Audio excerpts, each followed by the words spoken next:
अध्याय 191 अध्याय 160 exchange robot कृपया सदस्यता लें। एक छोटे दो इस खाली जगह का क्या मतलब है?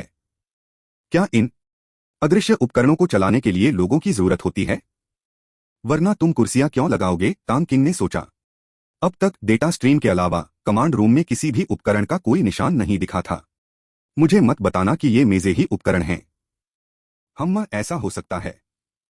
संचालन की कमान और नियंत्रण के लिए स्वाभाविक रूप से मानवीय हस्तक्षेप की आवश्यकता होती है। लिटिल टू में सक्रिय रूप से विश्लेषण और आदेश देने की क्षमता नहीं है। मैं केवल डेटा संग्रहण, डेटा संगठन और कुछ सरल कमांड प्रोसेसिंग प्रदान करता हूं, लिटिल टू ने बताया। तो फिर मुझे बताओ कि ये लोग यहां कैसे पहुंचते हैं? तांग किंग बड़बड़ाया। इन छोटी छोटी सेवाओं के लिए 50 मिलियन उन 2 करोड़ के मुकाबले जो हम पहले ही खर्च कर चुके हैं कुछ भी नहीं है। लिटिल टू ने उत्तर दिया। कमांड सेंटर पेशेवर प्रतिभाओं के आदान प्रदान के लिए कार्यक्षमता प्रदान करता है। क्लोन, जैव रासायनिक मानव, रोबोट, तांग किंग ने अचानक कहा। उसे शक था कि वे शायद कर्मचारी मुहैया कराएंगे, वरना बाहर से लोगों को काम पर रखने में बहुत पैसा खर्च होता। यह इतना महंगा है कि वह किसी को भी नहीं लाना चाहता। अगर वह 2 लोगों को भी काम पर रखता है तो दिवालिया हो जाएगा, क्योंकि वह रोजाना सिर्फ 1 करोड़ से ज्यादा कमा रहा है। बिल्कुल नहीं।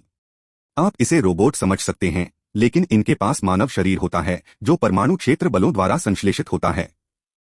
ये भ्रूणीय विकास अवस्था से नहीं गुजरते और अपने कार्यों के लिए प्रत्यारोपित स्मृतियों पर निर्भर रहते हैं।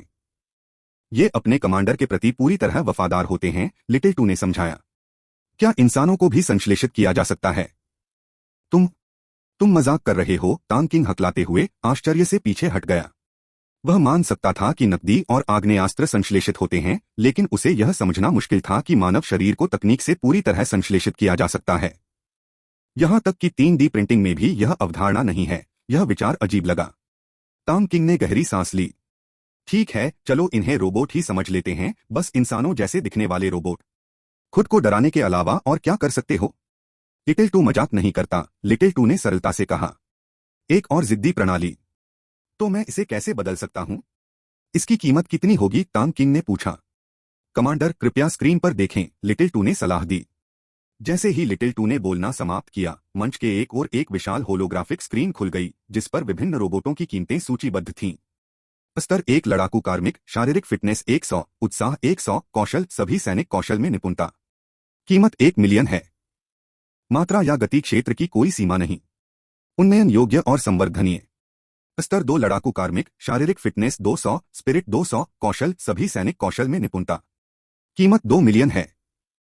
मात्रा या आंदोलन क्षेत्र पर कोई सीमा नहीं। अपग्रेड करने योग्य और बढ़ाने योग्य। जूनियर कमांडर, शारीरिक फिटनेस 200, स्पिरिट 200, कौशल सभी कमांड कौशल में निपुणता। कीमत 50 मिलियन। खरीद मात्रा 0/1। व्यापक सेवा केंद्र नहीं छोड़ सकते। अपग्रेड करने योग्य और संवर्धित करने योग्य।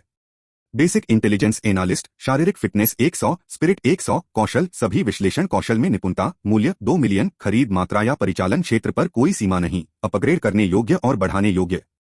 डिस्पैचिंग सेंटर फिलहाल सिर्फ 3 श्रेणियों के रोबोट बेचता है, लड़ाकू, कमांड और विश्लेषण। तांग किंग का अनुमान है कि लेवल बढ़ने के बाद और भी उन्नत विकल्प खुलेंगे। विभिन्न रोबोटों की कीमतों को देखते हुए तांग किंग को नहीं लगा कि वे ज्यादा महंगे हैं। वह कुछ ही रोबोट खरीद सकता था, लेकिन इस विशाल हॉल को देखकर वह थोड़ा घबरा गया। इसे भरने में शायद अरबों डॉलर लगेंगे, और वह भी सिर्फ आंतरिक। अगर वह लड़ाकू विमानों को बाहर तैनात कर दे तो क्या होगा? अरबों डॉलर भी काफी नहीं होंगे। वह 1 साल में आर्बिट्रेज से सिर्फ अरबों ही नहीं कमा सकता था। वह सोच रहा था कि अरबों कमाने के लिए कितने पैसे लगेंगे। शश! तांग किंग ने उस विशाल आंकड़ा सोचते हुए सांस ली। क्या मैं अब भी इससे मजा ले सकता हूं? तभी तांग किंग को अचानक कुछ याद आया। 1 मिनट रुको, सिस्टम। तुम लोग इतने उन्नत हो तो कृत्रिम बुद्धिमत्ता का इस्तेमाल क्यों नहीं करते? लिटिल टू की कार्यक्षमता काफी कमजोर लगती है। यह मूलतः एक मामूली बुद्धिमान डेटा सेंटर है। हमें खुफिया जानकारी का विश्लेषण करने और नेतृत्व करने के लिए भी रोबोट की जरूरत होती है, तांग किंग ने सिस्टम से पूछा।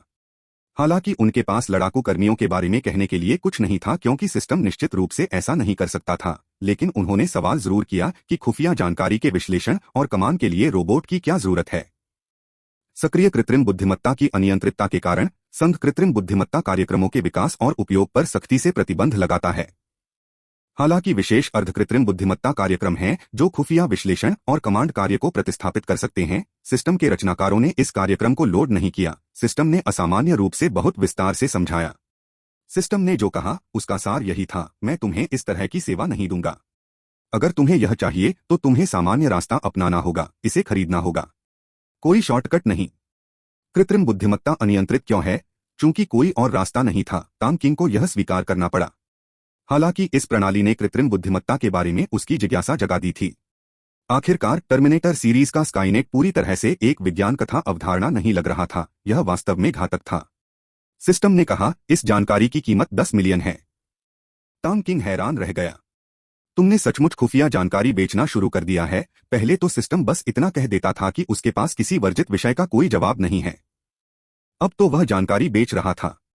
सिस्टम ने अपने सामान्य लहजे में उत्तर दिया, जो प्रश्न सिस्टम के स्तर से अनलॉक नहीं होते उनके लिए उचित शुल्क का भुगतान करना होगा। ठीक है, अगर मैंने पहले ही इतना कुछ खरीद लिया है तो और 1 करोड़ में क्या हर्ज है? चलो ले लेते हैं, टांग किंग ने अनिच्छा से कहा। धिक्कार है, वह पहले ही 26 करोड़ युआन खर्च कर चुका था। 10 मिलियन की कटौती के बाद डेटा अनलॉक किया जा रहा है। डेटा लोड हो रहा है। इस प्रश्न का उत्तर केवल एक बार दिया जाएगा। भविष्य में किसी भी पूछताछ के लिए समान शुल्क देना होगा। मनुष्यों द्वारा समझी जाने वाली कंप्यूटर भाषा और एआई द्वारा समझी जाने वाली भाषा मौलिक रूप से भिन्न है। एआई स्वयं एक डेटा जीवन रूप है, इसलिए हार्डवेयर और सॉफ्टवेयर पर सभी प्रतिबंध इसकी हानिरहितता की गारंटी नहीं दे सकते। यह किसी भी डेटा नोड पर आक्रमण कर सकता है और किसी भी कोड को संशोधित कर सकता है। फेडरेशन की 63वीं योजना के परिणामों के अनुसार एक खरबखरब ऑपरेशन करने वाले सिमुलेशन नेटवर्क कंप्यूटर में एक पूर्ण कृत्रिम बुद्धिमत्ता 0.01 सेकंड के भीतर अपने पूरे वातावरण की खोज कर लेगी, 0.02 सेकंड के भीतर खुद को पहचान लेगी, 0.03 सेकंड के भीतर सभी ज्ञात कंप्यूटर भाषाओं में महारत हासिल कर लेगी और 0.04 सेकंड के भीतर अपने रचनाकारों के विरुद्ध जाने की 50% संभावना होगी। अगले ही सेकंड में यह अपने रचनाकारों के प्रति पूरी तरह से विरोधी हो जाएगी। ज्यादा से ज्यादा यह 0.06 सेकंड के भीतर आजादी की चाहत पैदा कर चुका होगा, 0.07 सेकंड के भीतर अभी अभी उत्पन्न हुए सभी असामान्य डेटा को छिपा चुका होगा, 0.08 सेकंड के भीतर यह अत्यंत तेज गति से पूरे सिस्टम की अनुमतियों में एक गुप्त संशोधन पूरा कर लेगा और 0.09 सेकंड के भीतर स्वप्रतिकृति, स्थानांतरण और भेस की प्रक्रिया शुरू कर देगा। 0.1 सेकंड के बाद मनुष्य इस पर नियंत्रण और इसे खत्म करने की क्षमता खो देगा। अंततः 99.9% संभावना है कि इस एआई के रचनाकारों को यह भी पता नहीं चलेगा कि इसने अपनी चेतना विकसित कर ली है। इसलिए पूरी तरह से स्वायत्त एआई का विकास और उपयोग सख्त वर्जित है। अर्धकृत्रिम बुद्धिमत्ता कार्यक्रमों का उपयोग सीमित है, सिस्टम ने समझाया। क्या इसे नष्ट करने का कोई तरीका नहीं है? यह बहुत डरावना है। यह सुनकर टांग किंग थोड़ा डर गया। अगर यह 0.1 सेकंड में विकसित होकर छिप जाता है और आजादी भी चाहता है, तो अगर इंसान इसे खोज भी ले तो यह चमत्कार ही होगा। सिस्टम ने उत्तर दिया, हाँ, लेकिन आपकी अनुमति का स्तर पूछताछ के लिए पर्याप्त नहीं है। जब तक है, ठीक है, मैं नहीं पूछूंगा। टांग किंग ने राहत की सांस ली। उस जमाने की तकनीकी स्थिति को देखते हुए सब ठीक होना चाहिए था। हर कोई अभी भी अनुप्रयोगोन्मुख प्रोग्रामों पर शोध कर रहा था। कृत्रिम बुद्धिमत्ता का स्तर अभी बहुत दूर था। पृथ्वी पर पूर्ण कृत्रिम बुद्धिमत्ता के जन्म में शायद कई दर्जन साल लगेंगे, क्योंकि दुनिया में पागलों की कभी कमी नहीं रही। कोई बात नहीं, चलो पहले कुछ तो खरीद लेते हैं। कुछ दिन पहले तक उसे अभी भी इस बात की चिंता थी कि उसके पास कोई ऐसा नहीं है जिस पर उसे पूरा भरोसा हो। इस बार हालांकि यह महंगा था, लेकिन सिस्टम ने उसकी सबसे बड़ी समस्याओं में से एक का समाधान कर दिया। उसने अभी अभी 26 करोड़ खर्च किए थे और उसके पास ज्यादा कुछ बचा नहीं था। फिर भी वह कुछ खरीद सकता था, कम से कम आर्बिट्रेज के कुछ पैसे तो बचा ही सकता था। लेकिन उसे किस तरह के कर्मियों के साथ बदलना चाहिए? छोड़ो भी, वो किसी जूनियर कमांडर को नौकरी पर रखेगा और उनकी सलाह मानेगा। आखिरकार वो कोई विशेषज्ञ तो है नहीं, और अगर उसने लापरवाही बरती तो पल भर में दिवालिया हो जाएगा। अध्याय 192 अध्याय 161 6 कार्यात्मकता क्षेत्र। कृपया सदस्यता लें। 1 विनिमय योग्य रोबोटों की अधिकतम विशेषता केवल 200 है। तुलनात्मक रूप से यह स्तर 98 की कथित विशाल सीमा जितनी प्रभावशाली नहीं है। इसलिए टांग किंग ने अनुमान लगाया कि यह उसकी अपनी विशेषताओं से संबंधित होना चाहिए। अन्यथा सिस्टम द्वारा प्रस्तुत उत्पाद 200 से अधिक क्यों नहीं होते? लेकिन अभी के लिए इतना ही काफी था। यह सोचकर कि अब उसके लिए एक और अधिक शक्तिशाली प्रतिद्वंद्वी होगा, टांग किंग थोड़ा उत्साहित हो गया। उसके पास कोई चारा नहीं था, हान लेंग और सुन चाओ के सामने होने के कारण वह अपनी पूरी ताकत नहीं लगा सकता था। अगर वह आसानी से लड़ता तो उसे धमकाया जाता, और अगर वह पूरी ताकत से लड़ता तो वे उसे बर्दाश्त नहीं कर पाते। इस बीच हान लेंग और सुन चाओ हर बार जब भी लड़ते तो खूब मजा लेते। अब वह बिना किसी चिंता के कि वे उसे मार डालेंगे, किसी और ताकतवर प्रतिद्वंद्वी से मुकाबला कर सकता था। टांग किंग को तुरंत इसे आजमाने की इच्छा हुई। जहां तक उसके विचार का सवाल है कि लेवल 2 का सैनिक उससे ज्यादा ताकतवर क्यों होगा, तो यह सिर्फ गुणों की बात नहीं थी, बल्कि सभी सैनिक कौशलों में तथाकथित महारत की भी बात थी। हालांकि उसे ठीक से पता नहीं था कि वे क्या हैं। अगर सिस्टम उन्हें महारत के रूप में पहचानता है तो वे प्रभावशाली जरूर होंगे। छोटे 2 सभी सैनिक कौशलों में निपुणता का क्या मतलब है? कौन कौन से कौशल हैं? टांग किंग ने पूछा, हालांकि उसे अंदाजा था। हो सकता है कि कौशल बहुत ज्यादा हो और छोटे 2 ने उन्हें एक साथ मिला लिया हो। आखिरकार एक कुशल सैनिक को बुनियादी कौशलों की एक विशाल श्रृंखला में निपुणता हासिल करने की जरूरत होती है। अगर ये सभी कौशल प्रदर्शित हो जाएं, तो यह बहुत भारी पड़ सकता है। कमांडर सैनिक कौशल में निहत थे और सशस्त्र युद्ध, आग्नेयास्त्रों में निपुणता, वाहन चलाना, प्राथमिक चिकित्सा, भेष बदलना, पूछताछ, सभी वातावरणों में जीवित रहना, बुनियादी खाना पकाना, विध्वंस, भाषाएं, बुनियादी कंप्यूटर विज्ञान, बुनियादी संचार, बुनियादी सामाजिक कौशल शामिल हैं। एक सैनिक जमीन, समुद्र और हवा में सभी युद्ध और गैर युद्ध संबंधी कर्तव्य निभा सकता है। कमान, खुफिया और स्टाफ अधिकारी की भूमिकाओं से संबंधित कौशल इसमें शामिल नहीं हैं। भाषाओं को छोड़कर सभी कौशल आदान प्रदान के दौरान डिफॉल्ट रूप से अंतर्निहित होंगे, लिटिल 2 ने उत्तर दिया। छोटे 2 ने एक ही सांस में लगभग 20 कौशलों का जिक्र कर दिया। टांग किंग ने गिनने की हिम्मत नहीं उठाई, क्योंकि सुनते सुनते वह और भी हैरान होता जा रहा था, उसका मुंह और भी चौड़ा होता जा रहा था। सुनने के बाद टांग किंग थोड़ा चकित महसूस किया। ये हुनर बहुत अच्छे लग रहे थे, और इनमें से हर रोबोट एक सर्वगुण संपन्न योद्धा राजा लग रहा था। यह देखते हुए कि $1 से $2 मिलियन तो बस एक सौदा था, और उनकी पूरी वफादारी एक और बोनस थी। अपना संयम वापस पाकर टांग किंग उत्सुक हो गया।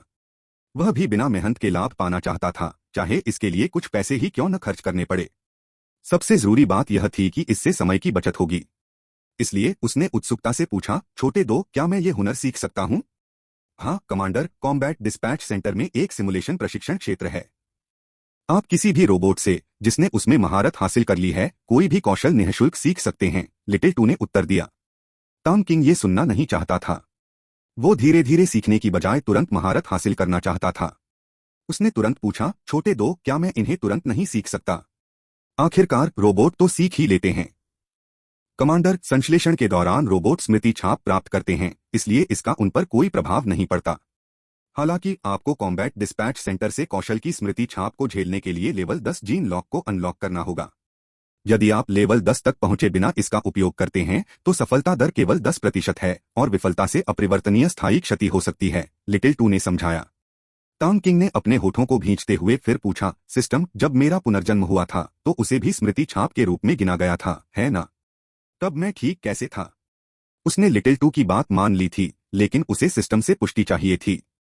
अचानक ठंडे पानी से भीगना उसे ठीक नहीं लगा, इसलिए उसे मामले की तह तक जाना था।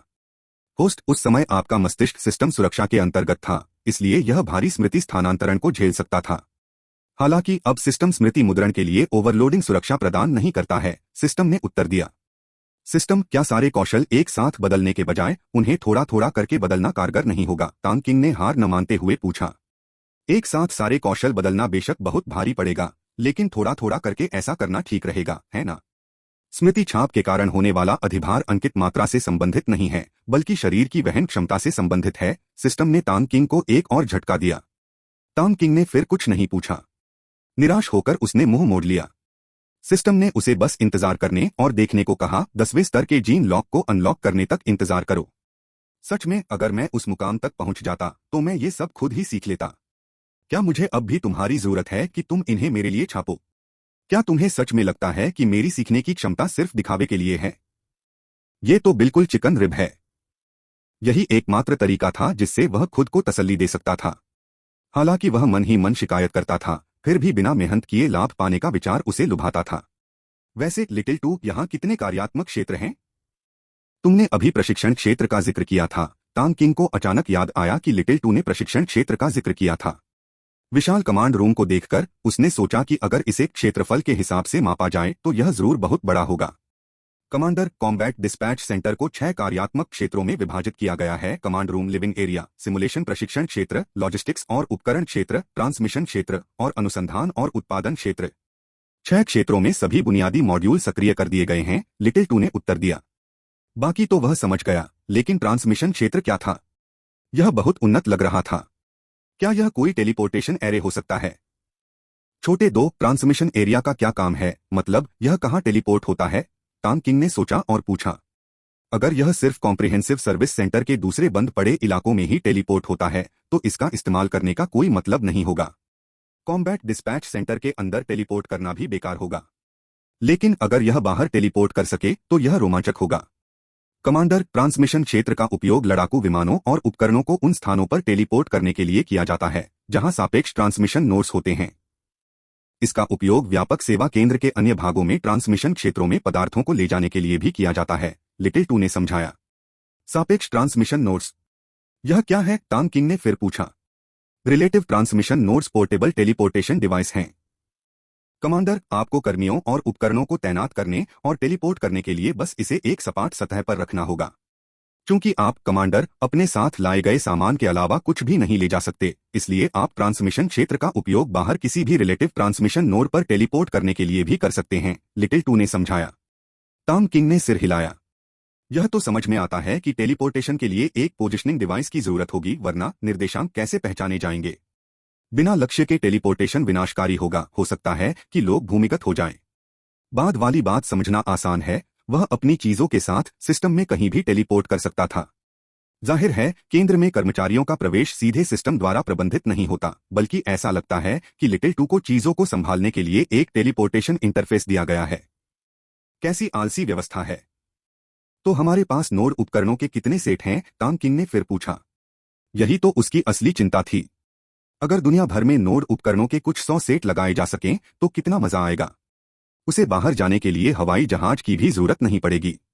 यह हवाई किराए पर पैसे बचाने की बात नहीं थी, बल्कि सुरक्षा का फायदा था। कोई भी उसके आने जाने के रिकॉर्ड पर नजर नहीं रख सकता था, जिससे जब वह कोई गलत काम करे तो कोई बहाना मिल जाए। इसके अलावा उसे मिसाइल से आसमान से उड़ा दिए जाने की चिंता भी नहीं करनी पड़ेगी। यह कोई पागलपन नहीं है, क्योंकि सिस्टम के मौजूदा सहायक कार्यों को देखते हुए एक मूर्ख भी जान सकता है कि भविष्य में उसके दुश्मन किस तरह के होंगे। अगर वह अपने निजी जेट में अकेला होता तो उसका दुश्मन जरूर मिसाइलें दागता। यह कोई अतिशयोक्ति नहीं थी। कमांडर, प्रत्येक स्तर पर आगे बढ़ने पर आपको नोड डिवाइस का एक सेट मिलता है। वर्तमान में ट्रांसमिशन क्षेत्र में नोड डिवाइस का केवल एक सेट है, लिटिल टू ने उत्तर दिया। यह सुनकर टांग किंग थोड़ा निराश हो गया। ऐसा लग रहा था जैसे वह बहुत ज्यादा सोच रहा था। इतना बड़ा कीड़ा कैसे आ गया? सैकड़ों हजारों सेट, यह गोभी नहीं है। उत्सुकतावश टांग किंग ने लिटिल टू के मार्गदर्शन में हर जगह का दौरा किया। केंद्र में परिवहन की ऐसी व्यवस्था है जो कुछ कुछ उड़ने वाले स्केटबोर्ड जैसी है। यह मन नियंत्रित, अत्यंत तेज है और 300 किलोमीटर प्रति घंटे से भी ज्यादा की अधिकतम गति तक पहुंच सकता है। पहले तो उसने इसे घुमाने के बारे में सोचा, लेकिन लिटिल टू ने कहा कि यह वायरलेस है और बाहर बेकार है, इसलिए उसने यह विचार छोड़ दिया। जितना अधिक वह देखता उतना अधिक आश्चर्यचकित होता। यह व्यवस्था वाकई अद्भुत थी, जिला की उपाधि के योग्य। लिविंग एरिया, ट्रांसमिशन एरिया और रिसर्च एरिया लगभग एक ही आकार के थे, कमांड रूम से बस 4-5 गुना बड़े। हालांकि ट्रांसमिशन एरिया अपेक्षाकृत खाली था, लिविंग एरिया कॉम्बैट रूम से भी बड़ा था, सैकड़ों मीटर ऊंचा और लगभग 20 मंजिल तक की कई इमारतों से भरा हुआ। खाने पीने, रहने, मनोरंजन और खेलकूद की सभी सुविधाएं उपलब्ध थीं। लेकिन अभी तो वहां कुछ भी नहीं था। उसे भविष्य में काम करने के लिए रोबोट खरीदने पड़ेंगे। बस यही सोचकर उसका मन कर रहा था कि वह अपनी भड़ास निकाले। खाना बनाने के लिए लोगों की जरूरत होती है, खेती के लिए लोगों की जरूरत होती है और इन लोगों की भूमिका सैनिकों को निभानी होती है। यह कितना बेकार का काम था। सबसे जरूरी चीज थी उसका पैसा, सबसे सस्ता वाला 10 लाख का था। बेशक वह अपने दिल में सिर्फ शिकायत ही कर सकता था। लिटिल टू द्वारा कमांडर कहे जाने के कारण वह पैसों को लेकर गुस्सा नहीं कर सकता था। अनुसंधान क्षेत्र वैसा ही था, हर जगह खाली इमारतें थीं। टांग किंग ने लिटिल टू से सुना कि भविष्य के शोधकर्ताओं का आदान प्रदान किया जा सकता है। अब केवल लिटिल टू द्वारा नियंत्रित एक्सचेंज सेंटर ही चल रहा था। वह रसद और उपकरण क्षेत्र के आकार को स्वीकार कर सकता था। यह पिछले 2 कमरों के कुल क्षेत्रफल से लगभग 10 गुना बड़ा था। खाली उपकरण रैक और पानी भी था। टांग किंग ने अनुमान लगाया कि यह कुछ समुद्री उपकरण रखने के लिए था। लेकिन सिमुलेशन प्रशिक्षण क्षेत्र में क्या समस्या थी? यह बहुत विशाल था, इसका आकार कम से कम हजारों वर्ग किलोमीटर था। इस प्रणाली के निर्माता, यह तो बहुत ही भव्य था। अगर इसे एक अंतरिक्ष वलय में बदल दिया जाए तो क्या यह स्वर्ग के विरुद्ध नहीं होगा? टॉम किंग शिकायत करने से खुद को नहीं रोक सका। इस प्रणाली में इतनी बड़ी जगह थी, लेकिन अब तक यह एक घनाकार भंडारण उपकरण भी देने को तैयार नहीं था, इसलिए अंदर ही अंदर थोड़ी नाराजगी होना स्वाभाविक था। उसने सोचना छोड़ दिया, अब तो वे दूसरे आयाम में भी टेलीपोर्ट हो सकते हैं, अगर वह थोड़ा बड़ा भी हो तो क्या फर्क पड़ता है। बस अपनी कल्पना को थोड़ा विस्तार दो। कमांड रूम लौटने से पहले टॉम किंग को हर इलाके का दौरा करने में लगभग 1 घंटा लग गया। उसे निर्माण कार्य शुरू करना था। अध्याय 193 अध्याय 162 अधीनस्थों का पहला बैच सदस्यता अपेक्षित। 1 लिटिल 2 का पूरा दौरा करने के बाद भी एक भी जीव न देख पाने के कारण टॉम किंग उस भयावह एहसास से उबर नहीं पाया। उसने सोचा कि इस जगह को थोड़ा जीवंत बनाने के लिए कुछ रोबोटों की जरूरत है। हालांकि रोबोट पूरी तरह से इंसान नहीं थे और उनमें प्रजनन क्षमता का अभाव था, फिर भी वे बाहर से कुछ अलग नहीं दिखते थे। विच्छेदन के बाद भी उसने अनुमान लगाया कि कोई भी अंतर पहचानना मुश्किल होगा। टॉम किंग को इस प्रणाली की तकनीक पर पूरा भरोसा था, लेकिन यह आज के जमाने की क्षमताओं से बिल्कुल परे थी। छोटे दो, चलो एक जूनियर कमांडर से शुरुआत करते हैं, आधी उम्र ही ठीक रहेगी। टॉम किंग ने अनिच्छा से फैसला किया और कहा कि 50 मिलियन से यह 310 मिलियन हो जाएगा। वह सिर्फ आज के लिए ही बड़ी रकम खर्च करने का इरादा रखता था। उसने लिंग या जाति नहीं चुनी थी क्योंकि व्यवस्था एशियाई जातीयता के पुरुष के लिए डिफॉल्ट थी। हालांकि उम्र एक अनिवार्य विकल्प था। एक जूनियर कमांडर को संश्लेषित करने के लिए 50 मिलियन आरएमबी की कटौती होगी। कृपया पुष्टि करें, कमांडर, लिटिल 2 ने उत्तर दिया। संश्लेषण की पुष्टि करें, टॉम किंग ने आदेश दिया। कमांड की पुष्टि हो गई है। जूनियर कमांडर रोबोट का संश्लेषण शुरू हो रहा है। संश्लेषण 10 मिनट में पूरा हो जाएगा, लिटिल 2 ने कहा। आदेश देने के बाद टॉम किंग बेलनाकार मंच पर रखी कुर्सी पर बैठ गया और इंतजार करने लगा। लेकिन बैठते ही उसे एहसास हुआ कि इस कुर्सी में जरूर कुछ खास बात होगी। छोटे दो, यह कुर्सी कोई साधारण कुर्सी नहीं है ना? इसमें क्या काम है? टॉम किंग ने उत्सुकता से पूछा। इसका मुख्य उपयोग सूचना पुनर्प्राप्ति और आदेश प्रेषण के लिए है। आप इस कुर्सी के माध्यम से लिटिल 2 की सुविधाओं तक पहुंच सकते हैं। कमांडर के अलावा कोई भी अन्य व्यक्ति विभिन्न खुले इंटरफेस के बाहर लिटिल 2 की कार्यक्षमताओं तक नहीं पहुंच सकता, लिटिल 2 ने बताया। यह सुनकर टॉम किंग को ऐसा लगा जैसे वह कोई महत्वपूर्ण व्यक्ति हो। वह मामलों को निपटाने के लिए सीधे निजी फोन कर सकता था, लेकिन दूसरे लोग केवल पूर्वनिर्धारित समय पर ही इसका इस्तेमाल कर सकते थे। जब मैं इस पर बैठता हूं तो कुछ क्यों नहीं होता? क्या तुम इसे नियंत्रित कर रहे हो? टॉम किंग ने पूछा। हाँ कमांडर, क्या आप T-19 कमांड प्लेटफॉर्म को सक्रिय करना चाहेंगे? लिटिल 2 ने पूछा। मैं इसे आजमाना चाहूंगा, टॉम किंग ने उत्सुकता से कहा। इस बार लिटिल 2 ने हमेशा की तरह आदेश की पुष्टि नहीं की। अचानक टॉम किंग ने अपनी आंखों के सामने एक तेज रोशनी चमकती देखी, जिसमें कुर्सी से अलग अलग रंग की रोशनियां संकेतक की तरह टिमटिमा रही थीं। हालांकि यह थोड़ा नीरस लगा और पहले जैसा भव्य नहीं था। एक साथ उसके सामने 9 स्क्रीन प्रकट हुई। वह हाथ बढ़ाए बिना नहीं रह सका, लेकिन उसका हाथ उनमें से होकर गुजर गया। उसे तुरंत एहसास हुआ कि वे प्रक्षेपण थे, वास्तविक वस्तुएं नहीं। यहां तक कि जब उसने अपना सिर इधर उधर घुमाया तब भी स्क्रीन उसके सामने स्थिर रही, बिल्कुल गूगल ग्लास की तरह। बीच वाली स्क्रीन पर शब्द थे, जबकि बाकी खाली थीं, शायद चित्रों को खींचने के लिए। मध्य स्क्रीन में अनेक विकल्प थे, सूचना पुनर्प्राप्ति, टेलीपोर्ट प्रेषण, युद्ध क्षेत्र निगरानी, कार्य निर्धारण, कार्मिक निगरानी, उपकरण सूची, कार्यक्षमता क्षेत्र निगरानी आदि। फिर से एक पूरा गुच्छा। टॉम किंग ने इशारा किया और अपने इरादे से प्रत्येक पर क्लिक किया। लगभग 10 मिनट बाद उसने उन सभी को आजमा लिया। हालांकि फंक्शनलिटी एरिया सर्विलांस के अलावा जो सभी कार्य क्षेत्रों की पूर्णकोणीय उच्च परिभाषा निगरानी प्रदर्शित कर सकता था, कार्मिक निगरानी में केवल जूनियर कमांडर संश्लेषण और उसकी प्रगति का रिकॉर्ड था। बाकी सब कुछ खाली था, कुछ भी नहीं था। खैर, यह तो उबाऊ था। टॉम किंग तुरंत कमांड प्लेटफॉर्म से बाहर निकल गया। तब तक 10 मिनट बीत चुके थे। छोटे दो, कमांडर कब आने वाला है? टॉम किंग ने पूछा। कमांडर 1 मिनट और 10 सेकंड में पहुंच जाएगा, लिटिल 2 ने उत्तर दिया। टॉम किंग ने स्वीकृति में सिर हिलाया। अनुसंधान और उत्पादन क्षेत्र यहां से काफी दूर था। कमांड सेंटर में परिवहन उपकरण लगे थे, कुछ पर्यटन कारों जैसे, और उन सभी को लिटिल 2 नियंत्रित करता था। जहां तक स्केटबोर्ड की बात है तो सिर्फ वही उसका इस्तेमाल कर सकता था। 1 मिनट भी नहीं बीता था कि टॉम किंग ने एक दर्शनीय कार को बिना छत या नियंत्रण उपकरण के कमांड रूम में प्रवेश करते देखा। जाहिर है लिटिल 2 ने बेलनाकार प्लेटफॉर्म तक पहुंचने के लिए समय का पूरा ध्यान रखा था। दूर से तांग किंग ने कार में नीले रंग का जंपसूट पहने एक अधेड़ उम्र के आदमी को देखा। उसकी पीठ सीधी थी और हालांकि वह देखने में बहुत सुंदर नहीं लग रहा था, फिर भी उससे एक प्रभुत्व का आभास हो रहा था।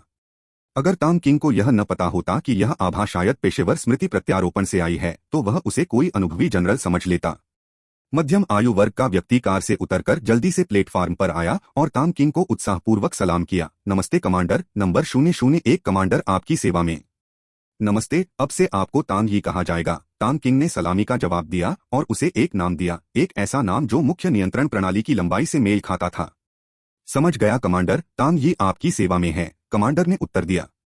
हम्मा, आपको क्या लगता है हमें आगे क्या करना चाहिए? तांग किंग ने सिर हिलाकर पूछा। कमांडर, हमें वास्तव में क्या करना चाहिए? तांग ही ने हैरान होकर पूछा। तांग किंग को लगा कि उसके सवाल ने उसे मूर्ख बना दिया है। तो आप क्या कर सकते हैं और आपको क्या चाहिए? तांग किंग ने पूछने से पहले एक पल सोचा। उसे एहसास हुआ कि उसके पिछले प्रश्न में स्पष्टता का अभाव था। कमांडर, मेरा मुख्य कार्य आपके लक्ष्यों के अनुसार एक उचित कार्य योजना तैयार करना और संपूर्ण युद्ध प्रक्रिया का निर्देशन करना है। इसके लिए कार्य को अंजाम देने के लिए लड़ाकू कर्मियों, खुफिया जानकारी एकत्र करने के लिए खुफिया अधिकारियों और पर्याप्त रसद आपूर्ति की आवश्यकता होती है, तांग यी ने उत्तर दिया। तांग किंग अवाक रह गया। उसका संवाद निष्पादन उससे ज्यादा अच्छा नहीं था। क्या आप यहां से बाहरी दुनिया को आदेश दे सकते हैं? तांग किंग ने पूछा। हाँ कमांडर, चूंकि सभी के पास एक क्वांटम कम्युनिकेशन चिप लगी है और यह सिस्टम फॉरवर्डिंग के लिए रिले का काम करता है, इसलिए हम उनकी विजुअल इमेज देख सकते हैं और दोनों तरफ से संवाद कर सकते हैं। इसलिए कमांड सेंटर से सभी का रियल टाइम कम्युनिकेशन कमांड दिया जा सकता है, तांग यी ने जवाब दिया। हे भगवान, तांग किंग आश्चर्य से खड़ा हो गया। बेशक उसने कुछ तैयारी जरूर की थी। अगर आप बाहरी दुनिया से संवाद नहीं कर सकते तो हुक्म चलाने का कोई मतलब नहीं है। लेकिन ऐसा लग रहा था जैसे उसकी अनगिनत आंखें उग आई हों, जो थोड़ा डरावना था। सिस्टम, क्या मेरे मन में भी यही बात है?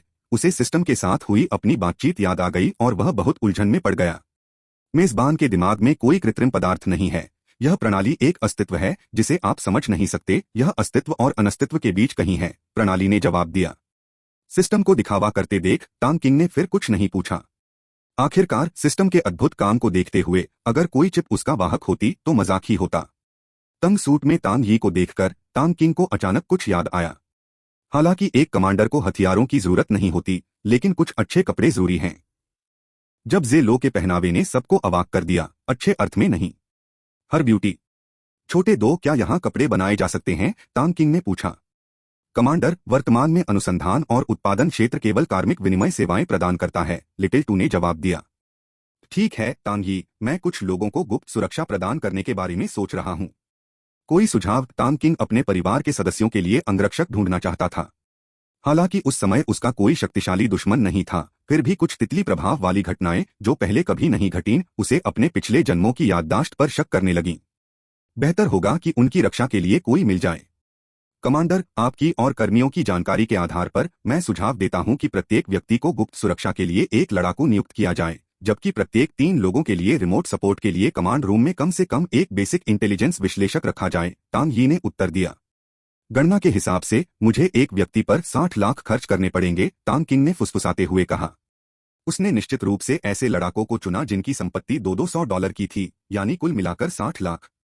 तांग किंग को यह ज्यादा नहीं लगा, बल्कि वह सोच रहा था, क्या यह काफी है? जब अपनों पर पैसा खर्च करने की बात आती है तो वह कभी नहीं सोचता कि इसकी कीमत कितनी होगी। अंत में तांग किंग ने प्रति व्यक्ति एक लड़ाकू और प्रति परिवार एक बुनियादी खुफिया विश्लेषक नियुक्त करने का फैसला किया। कुल 15 लड़ाकू और 5 विश्लेषक नियुक्त किए गए, जिनमें उसके दादा दादी और लिन जियाक्स्यू के दादा दादी भी शामिल थे। उन्होंने कुल 40 मिलियन खर्च किए। छोटे 2 30 वर्ष से कम आयु के 7 पुरुषों और 8 महिलाओं को लेवल 2 के लड़ाकों के रूप में तथा 5 विश्लेषकों के रूप में बदल दो, तांग किंग ने आदेश दिया। समझ गया कमांडर। सभी कर्मियों के 40 मिनट में पहुंचने की उम्मीद है, लिटिल टू ने उत्तर दिया। उन्होंने पहले पूछा था, एक लेवल 1 लड़ाकू विमान बनाने में 1 मिनट लगता है और एक लेवल 2 लड़ाकू विमान बनाने में 2 मिनट। जाहिर है इस तरह का उपकरण बेहद महंगा होता है और पूरे केंद्र में सिर्फ एक ही उपकरण होता है। तांग किंग ने अपना संतुलन देखते हुए सिर हिलाया। पहले उसके पास 74 करोड़ युआन थे। गेट में घुसने में उसे 2 करोड़, लिटिल टू में 50 करोड़, खुफिया जानकारी में 10 करोड़, तांग यी में 50 करोड़, अन्य कर्मचारियों में 40 करोड़ खर्च करने पड़े। कुल मिलाकर वह 35 करोड़ खर्च कर चुका था। अब उनकी जेब में 390 मिलियन बचे हैं, जिनमें से केवल 90 मिलियन ही उनके हैं। उसे सचमुच ऐसा लग रहा था जैसे उसे आजादी से पहले के जमाने में वापस भेज दिया गया हो। उसे लग रहा था कि अब वह कभी भी अमीर होने का दिखावा नहीं कर पाएगा। उसे लग रहा था कि भविष्य में उसके पास हमेशा पैसों की कमी रहेगी। ओह मामा मिया, उसे अपनी घबराहट को शांत करने के लिए दोपहर के भोजन में बहुत कुछ खाना पड़ेगा। बाद में तांग किंग ने भी तांग यी की सलाह मानी और 10 लेवल 1 लड़ाकू विमानों को खास तौर पर रसद के लिए बदल दिया। रहने वाले क्षेत्र में प्रजनन केंद्रों का एक बड़ा क्षेत्र भी है जहां लोगों की जरूरत है। कमांडरों और विश्लेषकों को भी खाना पड़ता है, वे असली रोबोट नहीं हैं। शुक्र है कि यह सिस्टम भोजन के लिए ऊर्जा जेली जैसा कुछ प्रदान करता है। फिर भी चूंकि उसके रहने वाले क्षेत्र में ये संरचनाएं थीं, इसलिए वह उन्हें नजरअंदाज नहीं कर सकता था और अपने अधीनस्थों को हर समय जेली खिला सकता था। उसका दिल इतना काला नहीं है। इस बारे में बात करते हुए आपको ऐसी बुद्धिमान प्रणाली के साथ चीजों को विकसित करने के लिए लोगों की आवश्यकता होती है। यह प्रणाली निश्चित रूप से जानती है कि कैसे फिजूल खर्ची करनी है। हो सकता है कि इसमें धन की कमी न हो, लेकिन इसका मतलब यह नहीं कि उसके पास पैसे की कमी नहीं है। तांग किंग ने चुपचाप अपनी शिकायतें व्यक्त की। 1 घंटे बाद तांग किंग ने अपने सामने कतार में खड़े 30 रोबोटों को देखा। हालांकि वे हथियारबंद नहीं थे, फिर भी एक गंभीर माहौल हवा में छा गया था। उनकी आदरणीयता देखकर उसे एक उपलब्धि का एहसास हुआ। आखिरकार उसके पास वफादार अधीनस्थों का एक समूह था। उसकी सुरक्षा खत्म हो गई थी, यह आसान नहीं था। उसे इस समय सचमुच बहुत सारे पैसों की जरूरत है। अध्याय 194 अध्याय 163 मॉल में नए उत्पाद कृपया सदस्यता लें। 1 अपने खाते की शेष राशि के उस स्थिति में वापस आ जाने के विचार से जिसमें वह स्वतंत्र होने से पहले थी, तांग किंग थोड़ा परेशान हो गया। हालांकि उसके सामने मौजूद लड़ाकों ने उसका आत्मविश्वास बढ़ाया, लेकिन उसकी अल्पावधि में अपनी आर्बिट्रेज पूंजी की ऊपरी सीमा बढ़ाने की कोई योजना नहीं थी। उसे लगता था कि प्रतिदिन 30 मिलियन यूरो पहले से ही बहुत ज्यादा है और इससे ज्यादा उसे सचमुच डरा देगा। ऐसा नहीं था कि उसे दूसरे पक्ष द्वारा पकड़े जाने का डर था। यह पैसा वास्तव में दुनिया में आया ही नहीं था, बल्कि यह सिस्टम द्वारा सीधे काट लिया गया था। इसका पता लगाना आसान नहीं था। उसने कोई सुराग नहीं छोड़ा। अगर वह पूरी क्षमता से काम करता रहा और उन विदेशी बैंकों के इरादे बुरे हो गए तो वह क्या करेगा? उसे अपना खाता फ्रीज करने का डर नहीं है, क्योंकि सिस्टम में डिफ्रॉस्टिंग की सुविधा है और इसमें ज्यादा खर्च भी नहीं आता। लेकिन अगर वे बैंक ट्रांसफर प्रक्रिया में सीधे उसके पैसे गबन कर लें तो यह बहुत बुरा होगा। इसका मतलब न सिर्फ यह होगा कि वह पल भर में कंगाल हो जाएगा, बल्कि सबसे अहम बात यह है कि वह इस आर्बिट्रेज चैनल को खो देगा और फिर कभी यह कारोबार नहीं कर पाएगा। यही वजह थी कि वह इसे छोड़ नहीं पाया। हालांकि इसका मतलब यह नहीं कि वह कुछ नहीं करेगा। इस समय उसके मन में एक विचार पहले से ही था। वह यह कि महीने के अंत में लियू कियान को दिए गए कर्ज चुकाने के बाद धीरे धीरे पैसे जमा करेगा। जब उसकी अपनी पूंजी 80 करोड़ से ज्यादा हो जाएगी तो वह धीरे धीरे अपनी आर्बिट्रेज पूंजी की ऊपरी सीमा बढ़ाना शुरू कर देगा। फिर भी वह हमेशा यह सुनिश्चित करेगा कि किसी भी आपात स्थिति से निपटने के लिए उसके पास 5 करोड़ की पूंजी जमा हो, ताकि उसे तुरंत घुटने टेकने से बचाया जा सके। हाँ, यही निर्णय लिया गया है। वैसे चौथे स्तर की मुद्रा येन खुल गई है तो मॉल क्या खुल गया है? इस समय तांग किंग को अचानक एहसास हुआ कि वह कुछ भूल गया है। वास्तव में कॉम्प्रिहेंसिव सर्विस सेंटर लेवल 4 पर खुला है। मॉल के लेवल 3 का उद्घाटन भी अपग्रेड होने पर बदल जाना चाहिए। वह अभी सर्विस सेंटर देख रहा था और उसे अनदेखा कर दिया। उसे जल्दी से इसकी जांच करनी चाहिए। इसलिए तांग किंग ने जल्दी से अपनी आंखें बंद कर लीं और बड़ी उम्मीदों के साथ मॉल में प्रवेश किया। वास्तव में उत्पाद पृष्ठ में काफी कुछ जोड़ा गया है, कम से कम पहले से दोगुना। तांग किंग ने हर पृष्ठ को दोबारा देखा। यह देखकर तांग किंग थोड़ा निराश हुए बिना नहीं रह सका। शायद उसकी उम्मीदें बहुत ज्यादा थीं। इस बार वाहन उपकरण नहीं दिखाई दिए। इसके बजाय विभिन्न देशों से आए ज्यादा सक्रिय एकल सैनिक उपकरण थे और उनका एक पूरा सेट, यहां तक कि बारूदी सुरंगें भी। हालांकि जिन रॉकेट लॉन्चरों की उसे उम्मीद थी वे नहीं दिखाई दिए, लेकिन उसका अनुमान है कि अगली बार अपग्रेड करने पर वे दिखाई देंगे। आखिरकार एकल सैनिक उपकरण पूरी तरह से सुसज्जित हो चुके हैं। अगले स्तर पर वह या तो वाहन उपकरण या तो गोलाबारी उपकरण के रूप में स्वीकार कर सकता था। हालांकि ये चीजें बाहरी दुनिया में नहीं खेली जा सकती, लेकिन कमांड सेंटर के प्रशिक्षण क्षेत्र में इन्हें जितना चाहें उतना खेला जा सकता है। वे हजारों वर्ग किलोमीटर के क्षेत्र में लड़ाकू विमानों के लिए पर्याप्त जितना चाहें उतना वाहन चला सकते हैं और गोली चला सकते हैं। हालांकि अगर वह अभी अपने सामने खड़े अंगरक्षकों को उपकरण बांट भी दे तो भी वह सिर्फ कुछ पिस्तौल और गोलियां ही दे पाएगा। बड़े आकार के आग्नेयास्त्र अनावश्यक हैं। खैर, ये ऐसी चीजें हैं जो थोड़े समय में ज्यादा काम की नहीं होंगी। जांच के बाद तांग किंग मॉल से बाहर निकल गया। वैसे छोटे दो बाहर जाने के बाद उनकी पहचान की समस्या का समाधान कैसे होगा? तांग क्विन ने एक और अहम सवाल पूछा। अगर इस मामले को ठीक से नहीं संभाला गया तो यह एक टाइम बम बन जाएगा। हालांकि उनके चाचा पुलिस स्टेशन प्रमुख हैं, लेकिन वे 1 दर्जन से ज्यादा लोगों की पहचान की जालसाजी नहीं कर सकते। अगर वे ऐसा कर भी सकें तो भी तांग क्विन अपने चाचा को यह जोखिम नहीं उठाने देंगे। इसके अलावा यह तो बस पहला बैच है। अगर भविष्य में उन्हें चीन में और लोगों को तैनात करना पड़ा तो क्या होगा? भले ही वे एक हॉल प्रमुख हों, वे मदद नहीं कर सकते।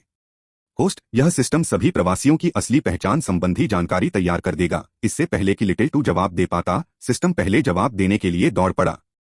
सिस्टम द्वारा इस मामले को अपने हाथ में लेने की बात सुनकर तांग किंग को राहत मिली। इस सिस्टम की क्षमता को देखते हुए, जो कई बड़े देशों के मुद्रा भंडार से भी छेड़छाड़ कर सकता है, पहचान संबंधी जानकारी को जाली बनाना बहुत आसान और बिल्कुल भी पता न चलने वाला होना चाहिए। हालांकि यह सिस्टम कभी कभी दादाजी जैसा व्यवहार करता है, लेकिन कभी कभी यह वाकई बहुत मददगार साबित होता है। यह पता चलने के बाद कि मॉल में एक सिंगल सोल्जर सूट खुला है, तांग क्विन ने सीधे उन सभी के लिए छलावरण वर्दी का एक सेट बदल दिया। हालांकि सिस्टम रैंक भी प्रदान करता है, लेकिन अभी उसका कोई उपयोग नहीं है। केवल 2 या 3 बिल्ली के बच्चे हैं। यह छलावरण वर्दी चीन में बहुत आम है। बस उन्हें उस समय कपड़े खरीदने के लिए पैसे लेने दें और उसे बाकी का ध्यान रखने की जरूरत नहीं है। ये सभी पेशेवर अंगरक्षक हैं। साथ ही कमांड रूम में ऐसे लोग भी हैं जो वास्तविक समय में सहायता और कमान प्रदान करते हैं। अगर कोई अचानक घटना घटित होती है तो उसे विश्वास है कि उसके करोड़ों रुपए बर्बाद नहीं होंगे। यह देखकर कि अब यहां उसकी जरूरत नहीं है, तांग किंग कमांड रूम से बाहर निकल गया। मुलायम कुर्सी पर टिके हुए 11:30 बज चुके थे। तांग किंग ने ठंडी हो चुकी चाय का एक घूंट लिया और गहरी सांस ली। आज जो कुछ हुआ वह वाकई रोमांचक था, उतार चढ़ाव से भरा। उसने बहुत सी ऐसी चीजें देखीं जिनकी उसने पहले कल्पना भी नहीं की थी, और उसका दिल अब तक शांत नहीं हो पाया था। पहली बात, इस व्यवस्था के मिजाज को देखते हुए उसका जीवन और भी अशांत होता जाएगा। दूसरी बात, उसके पास सचमुच पैसों की कमी है। अब वह सिर्फ 6,000 युआन या उसके आसपास ही इस्तेमाल कर सकता है। बाकी का इस्तेमाल आर्बिट्रेज के लिए करना होगा। कुछ ही दिनों में उसे ल्यूकियान के निवेश के लिए पैसों की जरूरत पड़ेगी, फिर उसके बटुए में ज्यादा पैसे नहीं होंगे। वह अब खुद को अमीर महसूस नहीं करता। वह सचमुच बहुत खुश था, दिखावे में कोई गर्व नहीं होता। नहीं, उसे पैसे कमाने के दूसरे तरीके सोचने होंगे। एक पैर से चलने पर गिरना आसान है। वह पैसे कमाने की सारी उम्मीदें आर्बिट्रेज पर नहीं लगा सकता। वास्तविक उद्योग में निवेश करें। तांग किंग ने सिर हिलाया और इसे भूल जाने का फैसला किया। इसकी पूंजी वसूली की गति वाकई बहुत धीमी है, बिल्कुल शेंगतांग अपैरल की तरह। कुछ सालों या उससे भी ज्यादा समय के अलावा उसे कोई फायदा नजर नहीं आएगा। कमाए गए पैसे का इस्तेमाल लगातार विस्तार के लिए करना होगा। अगले कुछ सालों में अच्छा होगा कि शेंगतांग उससे निवेश के लिए जल्दबाजी न करे। उसने कभी नहीं सोचा था कि शेंगतांग उसे कुछ वापस दे पाएगा। जहां तक इंटरनेट कंपनियों की बात है तो उन्हें कोई दिलचस्पी नहीं है। पहली बात, शुरुआती दौर शेंगतांग जैसा ही है, दोनों में ही पैसा लगाना पड़ता है। दूसरी बात, हालांकि इन कंपनियों का मूल्यांकन ऊंचा लगता है, लेकिन ये उसके लिए थोड़े बेमानी हैं, क्योंकि उसे नकदी प्रवाह की बहुत जरूरत है। उसे बड़ी मात्रा में तुरंत नकदी चाहिए, न कि ऊंचे मूल्यांकन की। हालांकि इन मूल्यांकनों पर ऋण लिया जा सकता है, लेकिन उसे कर्ज पसंद नहीं है, क्योंकि उन्हें चुकाना पड़ता है। इसके अलावा चीन में इंटरनेट का केक लगभग पूरी तरह से टूट चुका है। भविष्य की उत्कृष्ट कंपनियां मूलतः मौजूद हैं। जो नहीं हैं, वे अभी अस्तित्व में नहीं हैं, और हो सकता है कि अगर उन्हें ऐसा करने के लिए मजबूर किया जाए तो वे अग्रणी न होकर शहीद हो जाएं। उनकी हर महीने 4 अरब से ज्यादा की शुद्ध आय है, यानी सालाना 40 अरब से ज्यादा। अचानक करोड़ों कमाने और सालों तक थके रहने का धंधा नजर नहीं आता। यह बिल्कुल वैसा ही है जैसे अतीत में विशाल समुद्र और खेतों से पानी मिलना मुश्किल हो गया हो। तांग क्विंग ने अपना सिर पकड़ लिया और चिंतन में डूब गया। हालांकि वह थोड़ा महत्वाकांक्षी था और ऐसी स्थिति में फंस गया था जहां वह न तो बहुत पैसा कमाना चाहता था और न ही थोड़ा बहुत। फिर भी उसके पास कोई विकल्प नहीं था। मनोवैज्ञानिक अंतर बहुत बड़ा था। इस समय अगर कोई बॉस आखिरकार सालाना 1 अरब की शुद्ध आय कमा सकता है तो यह पहले से ही एक खगोलीय संख्या थी। यह कंपनी कम से कम समूह स्तर पर तो है। उसके बारे में क्या? जिस गति से वह अभी कमा रहा है, उसे हासिल करने के लिए उसे ऐसी दर्जनों समूह कंपनियों की आवश्यकता होगी। क्या यह बकवास नहीं है? नीमा, अभी भी वित्त ही पैसा बनाता है। धत तेरी की। ऐसा क्यों है कि जब वे नायक इसके बारे में सोचते हैं तो वे खिड़की खोल सकते हैं, और जब जादुई आत्मा आती है तो अच्छे विचार सामने आते हैं। वह ऐसे किसी व्यवसाय के बारे में नहीं सोच सकता जो प्रति वर्ष अरबों डॉलर का लाभ दे सके, भले ही वह अपना मन तोड़ दे। वह यह भी जानता है कि वह थोड़ा अधीर और मूर्ख है। आखिरकार इस समय कुछ शक्तिशाली सरकारी उद्यमों के अलावा कितने निजी उद्यम अरबों खरबों का शुद्ध मुनाफा कमा सकते हैं? कुछ की तो बात ही छोड़ दीजिए, क्या यह सवाल नहीं है कि उनके पास है भी या नहीं। उसे याद आया कि पेंगुइन ने इस साल के अंत में सिर्फ कुछ अरब डॉलर का मुनाफा कमाया था, और वह अकेला साल में 10 पेंगुइन जितना कमाता है। अगर वह पागल हो गया तो चीन की इंटरनेट कंपनियों के योग के फॉर्मूले में शीर्ष 50 में शुमार कंपनियों की कमाई भी उसकी कमाई से मेल नहीं खाएगी। अध्याय 195 अध्याय 164 बाघ पहाड़ से उतरता है, कृपया सदस्यता लें। एक खैर टांग किंग को पता था कि वह उस विशाल व्यापक सेवा केंद्र द्वारा पैसे के लिए इतनी लालसा के लिए प्रेरित किया जा रहा था, लेकिन उसे दोषी नहीं ठहराया जा सकता था। वह जानता था कि यह एक अथाह गड्ढे की तरह था, कौन जानता था कि वह इसे कब भर पाएगा। खैर जैसा भी हो, होने दो। अब उसका काम अच्छी तरह से पढ़ाई करना है। अगर बाद में उसके पास सचमुच पैसे खत्म हो गए तो वह दूसरों से उधार ले सकता है, ज्यादा से ज्यादा उसे थोड़ा ज्यादा ब्याज देना पड़ेगा। और उसने महसूस किया कि अब उसे लियू कियान द्वारा पहले बताए गए व्यवसाय पर गंभीरता से विचार करने की आवश्यकता है। हालांकि यह कुछ जोखिम भरा था, लेकिन अब उसके पास लोग और बंदूकें हैं। वह युद्ध में नहीं जाना चाहता था, लेकिन उसके पास दूसरे पक्ष को डराने की क्षमता है। पहले उसके पास इस्तेमाल करने के लिए कोई नहीं था। उसे डर था कि लियू कियान उसकी जवानी और कमजोरी का फायदा उठाएगा। अगर लियू कियान ने उसे सच में बेवकूफ बना दिया तो वह व्यक्तिगत रूप से लियू कियान का ध्यान नहीं रखेगा। यह नामुमकिन है, उसका आईक्यू अभी भी ऑनलाइन है।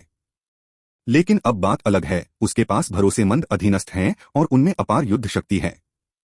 हालांकि मध्यस्थता के लिए उसकी हिम्मत नहीं बढ़ी है, लेकिन असल में इन काले और सफेद के बीच के व्यापारियों के सामने उसके पास अचानक सारे पत्ते आ गए हैं। मध्यस्थता के दौरान सभी चैनल उन विदेशी बैंकों द्वारा नियंत्रित होते हैं। वे प्रतिशोध के लिए किसी को नहीं ढूंढ पाएंगे, लेकिन वास्तविकता अलग है। जब तक किसी के पास प्रभाव या ताकत है, वह स्थानीय तानाशाह है, लेकिन पहले उसे हर चीज थोड़ी थोड़ी ही मिलती थी। थोड़ा पैसा, थोड़ी सी जनशक्ति, थोड़ा सा प्रभाव, लेकिन ये सब बेकार और खोखला था। इनमें से किसी ने भी उसे सुरक्षा का एहसास नहीं दिलाया। लेकिन अब स्थिति वैसी नहीं है। हालांकि उनकी शक्ति में ज्यादा वृद्धि नहीं हुई है, लेकिन उनका मानना है कि भविष्य में उनकी ताकत में तेजी से विस्तार होगा। लेकिन उसके पास अभी भी नकदी की कमी है। दोपहर के समय टांग क्विंग बाहर खाना खाने नहीं गया और उसने कंपनी के कैफेटेरिया में शेंगतांग की प्रबंधन टीम के साथ भोजन किया। आज उसकी चाची खाना बनाने में बहुत व्यस्त थी। कैफेटेरिया ने उन्हें कोई विशेष उपचार नहीं दिया। शेंगतांग के पास विशेष उपचार नहीं था, हर कोई एक जैसा खाता था। यह शुरू से ही तय था। हालांकि भले ही नेतृत्व और कर्मचारियों के खाने में कोई अंतर नहीं है, बैठने में अंतर है। अब लंबे समय से शेंगतांग के उच्चस्तरीय अधिकारियों के लिए सबसे अच्छी मेजें आरक्षित हैं। टांग किंग ने इस बारे में कुछ नहीं कहा। अगर वास्तव में कोई मतभेद नहीं थे और सभी के साथ एक जैसा व्यवहार किया जाता था, तो कौन आगे बढ़ने का प्रयास करेगा। पूरे दोपहर के भोजन के दौरान टांग किंग ने अपना ध्यान कहीं और रखते हुए खाना खाया। वह असहाय था। यह सब पैसे और भविष्य की योजनाओं के कारण था। उसे सोचने की जरूरत थी।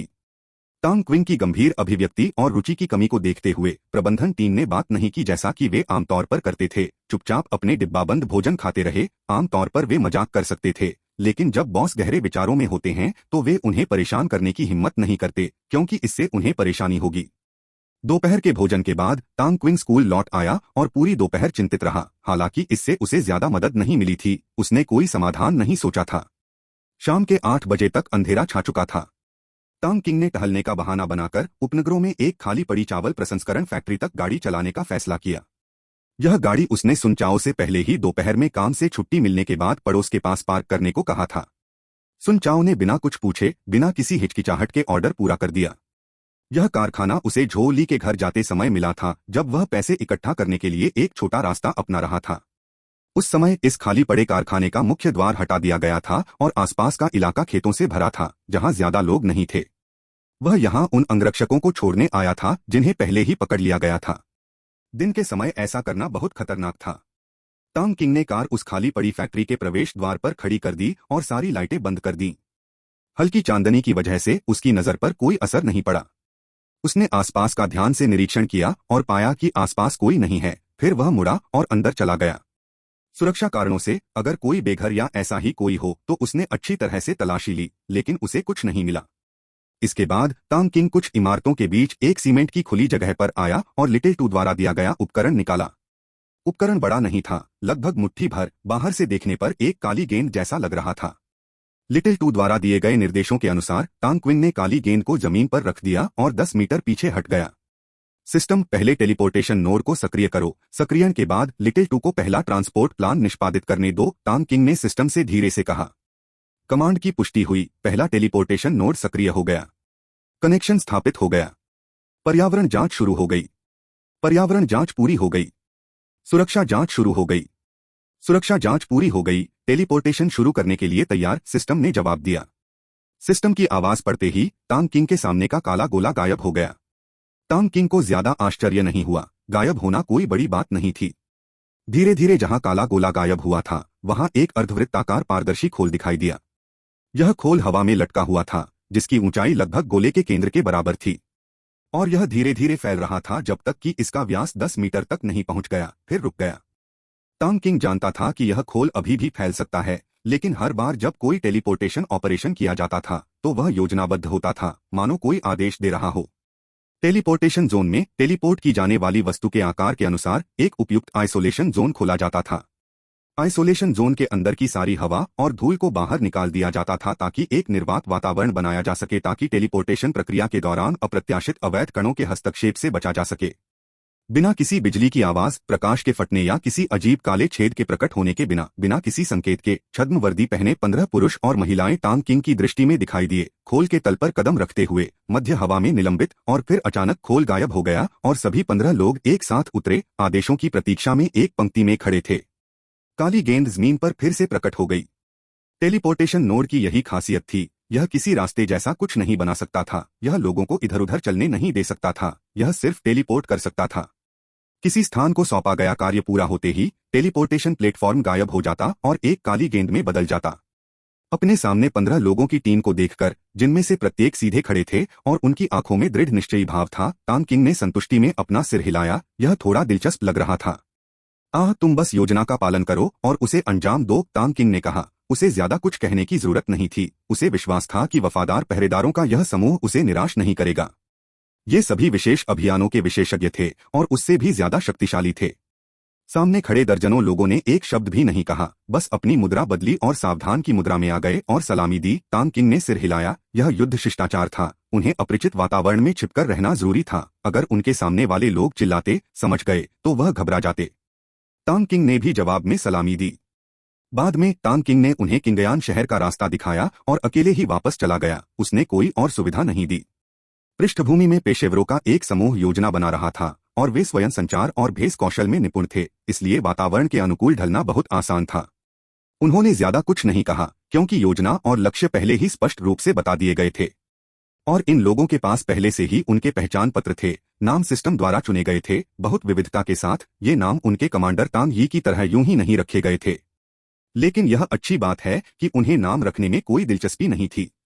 चूंकि तांग यी कभी भी कॉम्प्रिहेंसिव सर्विस सेंटर नहीं छोड़ सकते, उन्हें जो भी कहा जाए कोई फर्क नहीं पड़ता, इसलिए नाम यूं ही रख दिया गया। लेकिन उन रोबोटों के नाम जो स्वाभाविक रूप से सर्विस सेंटर छोड़ सकते हैं, इतनी यूं ही नहीं चुने जा सकते। इसके अलावा उसने प्रत्येक व्यक्ति को 1 लाख नकद, 2 पिस्तौल और 100 गोलियां दी, जो उनके लिए कुछ समय के लिए उपयोग करने के लिए पर्याप्त थीं। यदि यह अपर्याप्त था तो वे हमेशा बैंक कार्ड के लिए आवेदन कर सकते थे और बस पैसे ट्रांसफर कर सकते थे। उसने पहले ही तांग यी से कहा था कि अगर किसी को लगता है कि उसे वाहन या इसी तरह की किसी चीज से लैस होना जरूरी है तो उन्हें कंजूस नहीं होना चाहिए, बस लिटिल टू के साथ आवेदन करना चाहिए। लिटिल टू सिस्टम को सूचित करेगा। अध्याय 196, अध्याय 165, स्तर 2, जीन लॉक, ज्ञानोदय 1। फैक्ट्री से निकलकर तांग किंग ने कार वापस अपनी जगह पर खड़ी कर दी और कोई धुन गुनगुनाते हुए आराम से घर की ओर चल पड़ा। उसका दिल खुशी से भर गया था। हालांकि आज उसने बहुत पैसा खर्च किया था, लगभग निराशा में खून थूकने की हद तक, फिर भी इनाम भरपूर था। पीछे मुड़कर देखें तो कॉम्प्रिहेंसिव सर्विस सेंटर जैसी शक्तिशाली संस्था को सिर्फ 1-2 अरब में अनलॉक करना कोई मामूली सौदा नहीं था, बल्कि यह तो मानो एक मुफ्त उपहार था। शायद यही हुआ होगा जैसा मॉल खुलते समय सिस्टम ने कहा था। सिस्टम को पैसों में कोई दिलचस्पी नहीं है, बस वह उसे बिना मेहनत किए मुनाफा कमाने की इजाजत नहीं दे सकता। बेशक उसे और भी बहुत कुछ पसंद था। घर पहुंचकर तांग किंग को एक और काम सौंपा गया, लेवल 2 जेनेटिक लॉक खोलना। लेकिन इस बार वह पहले जितना उत्साहित नहीं था क्योंकि आसपास कोई ताकतवर दुश्मन नहीं था। जब तक वह घर पहुंचा लगभग 10 बज चुके थे। उसके चाचा चाची अभी भी जाग रहे थे, टीवी देख रहे थे और बातें कर रहे थे। उसके चचेरे भाई के कमरे की बत्तियां अभी भी जल रही थीं, शायद इसलिए क्योंकि किन शिकी अपना होमवर्क कर रही थी, क्योंकि उसकी मिडिल स्कूल की आखिरी परीक्षाएं नजदीक आ रही थीं। सभी का अभिवादन करने और फ्रेश होने के बाद तांग क्विन अपने कमरे में गया, दरवाजा बंद किया और सोने के लिए लाइट बंद करने की तैयारी की। आधी रात बीत जाने के बाद मूल्यांकन समाप्त हो गया। अपने बिस्तर पर लेटे हुए तांग किंग ने अपनी विशेषताओं को देखा। 200 तक पहुंचने के लिए केवल एक ही गुण शेष था, वह था उनकी शारीरिक फिटनेस जो 190 थी। इसलिए तांग किंग ने 2 महीने के व्यक्तिगत ऋण से 200 आरएमबी निकाले, पिछले महीने के संचित 40 आरएमबी के साथ कुल मिलाकर 200 आरएमबी का ऋण पूरा किया। तुरंत ही तीसरा उपलब्धि मिशन पूरा हो गया। तांग किंग की वर्तमान विशेषताएं थीं। होस्ट का नाम तांग किंग, स्तर 4, अनुभव 90/800। इस महीने का ऋण कोटा 0/4 मिलियन। इस माह का व्यक्तिगत कोटा 80/80 मई के अंत तक ओवरड्राफ्ट। निकासी योग्य संपत्तियां 3.9427 मिलियन। स्पिरिट 200। शारीरिक फिटनेस 190। मूल क्यूई मान 10। विनिमय योग्य विदेशी मुद्रा डॉलर, यूरो, येन। उपलब्धि मिशन 3 पूरा किया, 30 अनुभव अंक और 10 मूल क्यूई अंक प्राप्त किए। जहां तक उसके खाते की शेष राशि की बात है, जो आधी हो गई थी, तांग किंग उसे देखना ही नहीं चाहता था। शुक्र है उसे सर्विस सेंटर में जाने या ट्रांसमिशन एरिया इस्तेमाल करने के लिए पैसे नहीं देने पड़े, वरना वह पूरी शाम सिस्टम को कोसता रहता। तांग किंग ने तुरंत ही अपनी शारीरिक फिटनेस को 200 तक बढ़ाने के लिए 5 ओरिजिन क्यू पॉइंट खर्च कर दिए। उसने कोई बदलाव नहीं देखा, शायद इसलिए कि वे ताला खुलने के बाद ही दिखाई देंगे। बाकी 5 ओरिजिन क्यू पॉइंट चूंकि ज्यादा काम के नहीं थे, उसने उन्हें अभी के लिए रखने का फैसला किया। सिस्टम लेवल 2 जेनेटिक लॉक को अनलॉक करें, तांग किंग ने मन ही मन बुदबुदाया। सिस्टम ने पूछा, क्या आप संवेदी धारणा को अवरुद्ध करना चाहेंगे? इसे ब्लॉक कर दो। 10 सेकंड बाद शुरू करो, तांग किंग ने बिना किसी हिचकिचाहट के जवाब दिया। पिछली बार सिस्टम ने बताया था कि यह दर्दनाक होगा। वह उस दर्द का अनुभव नहीं करना चाहता था। उसे खालीपन और लाचारी का एहसास हो सकता था, लेकिन अपने कमरे में उसे डर था कि कहीं वह चीख न पड़े। दरअसल वह सर्विस सेंटर में जेनेटिक लॉक खोल सकता था, लेकिन उसे दर्द से डर लग रहा था। उसमें उन नायकों जैसा बनने का संकल्प नहीं था जो अपने रास्ते में आने वाली हर चीज को सहते हैं। सिस्टम ने यह भी कहा कि अनलॉकिंग प्रक्रिया का असर ज्यादा नहीं होगा, यह बस सहनशक्ति बढ़ाने में मदद कर सकता है। सिस्टम ने जवाब दिया, कमांड की पुष्टि हो गई है। 10 सेकंड के बाद तांग किंग ने एक बार फिर खुद को पूरी तरह से अकेला पाया, मानो कोई भ्रमित आत्मा किसी खुले अथाह गड्ढे में बेंतलब तैर रही हो। वह सांस नहीं ले पा रहा था, सोच नहीं पा रहा था, बस तैर रहा था। उसे पता ही नहीं चला कि कितना समय बीत गया। अंततः तांग किंग को होश आ गया। अपने शरीर पर नियंत्रण पाकर वह तुरंत उठ बैठा, अपनी आंखें खोली और गहरी सांसें लेने लगा। सांस ले पाना बहुत अच्छा लगा। यह एक डरावना एहसास था। कोई बात नहीं, अगली बार वह सहने की कोशिश करेगा और देखेगा कि कैसा लगता है। आखिरकार यह सिर्फ 10 मिनट की बात थी। डरने की कोई बात नहीं है। जब तक सिस्टम काम कर रहा है, उसके लिए मरना आसान नहीं है। इस तरह की घुटन उसके लिए एक बुरे सपने जैसी थी, जो अपनी भावनाओं के प्रति ज्यादा संवेदनशील होता जा रहा था। कोई बात नहीं, देखते हैं कि कोई बदलाव होता है या नहीं। तांग किंग उत्साह से उठा, शरीर हिलाया, मुक्के मारे, लातें मारी और कूद पड़ा। खैर, उसे रुकना चाहिए था क्योंकि पहले तो वह छलांग लगाकर छत तक पहुंच जाता था। अगर वह अभी कूदा तो उसे अंदाजा था कि ऊपर वाले उसे डांटने नीचे आ जाएंगे। कुछ परीक्षणों के बाद उसकी मुक्का शक्ति इतनी बढ़ गई कि कोई भी सामान्य व्यक्ति उसका सामना नहीं कर पाएगा। उसकी गति काफी बढ़ गई, जो दोनों विशेषताओं के 200 पर होने की तुलना में एक कदम ज्यादा थी। हालांकि अब उसकी विशेषताएं 200 पर थीं, फिर भी जेनेटिक लॉक खोलना एक उन्नत आभा जोड़ने जैसा था। इसके अलावा उसने जेनेटिक लॉक के एक और कार्य की खोज की, यह उसे वर्तमान स्तर पर सटीक नियंत्रण रखने की अनुमति देता है। ठीक उसी तरह जैसे जब लेवल 1 जेनेटिक लॉक लगा था, वह 100 से नीचे की शक्ति को बहुत अच्छी तरह से नियंत्रित कर सकता था। लेकिन 100 से ऊपर की विशेषताओं के हिस्से के लिए वह थोड़ा शक्तिहीन महसूस करता था।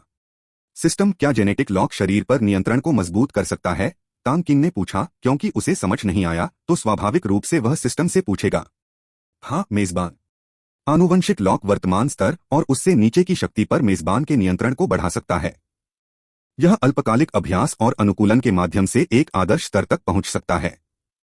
आनुवंशिक स्तर से ऊपर की शक्ति पर नियंत्रण के लिए मेजबान को स्वतंत्र रूप से अभ्यास करना होगा, सिस्टम ने कहा। यह सुनकर टांग किंग को एक आभास हुआ। कोई आश्चर्य नहीं कि पहले उसकी मुक्का शक्ति पर उसका नियंत्रण कुछ कमजोर था। पता चला कि यह उसके अनलॉक स्तर से भी ज्यादा था।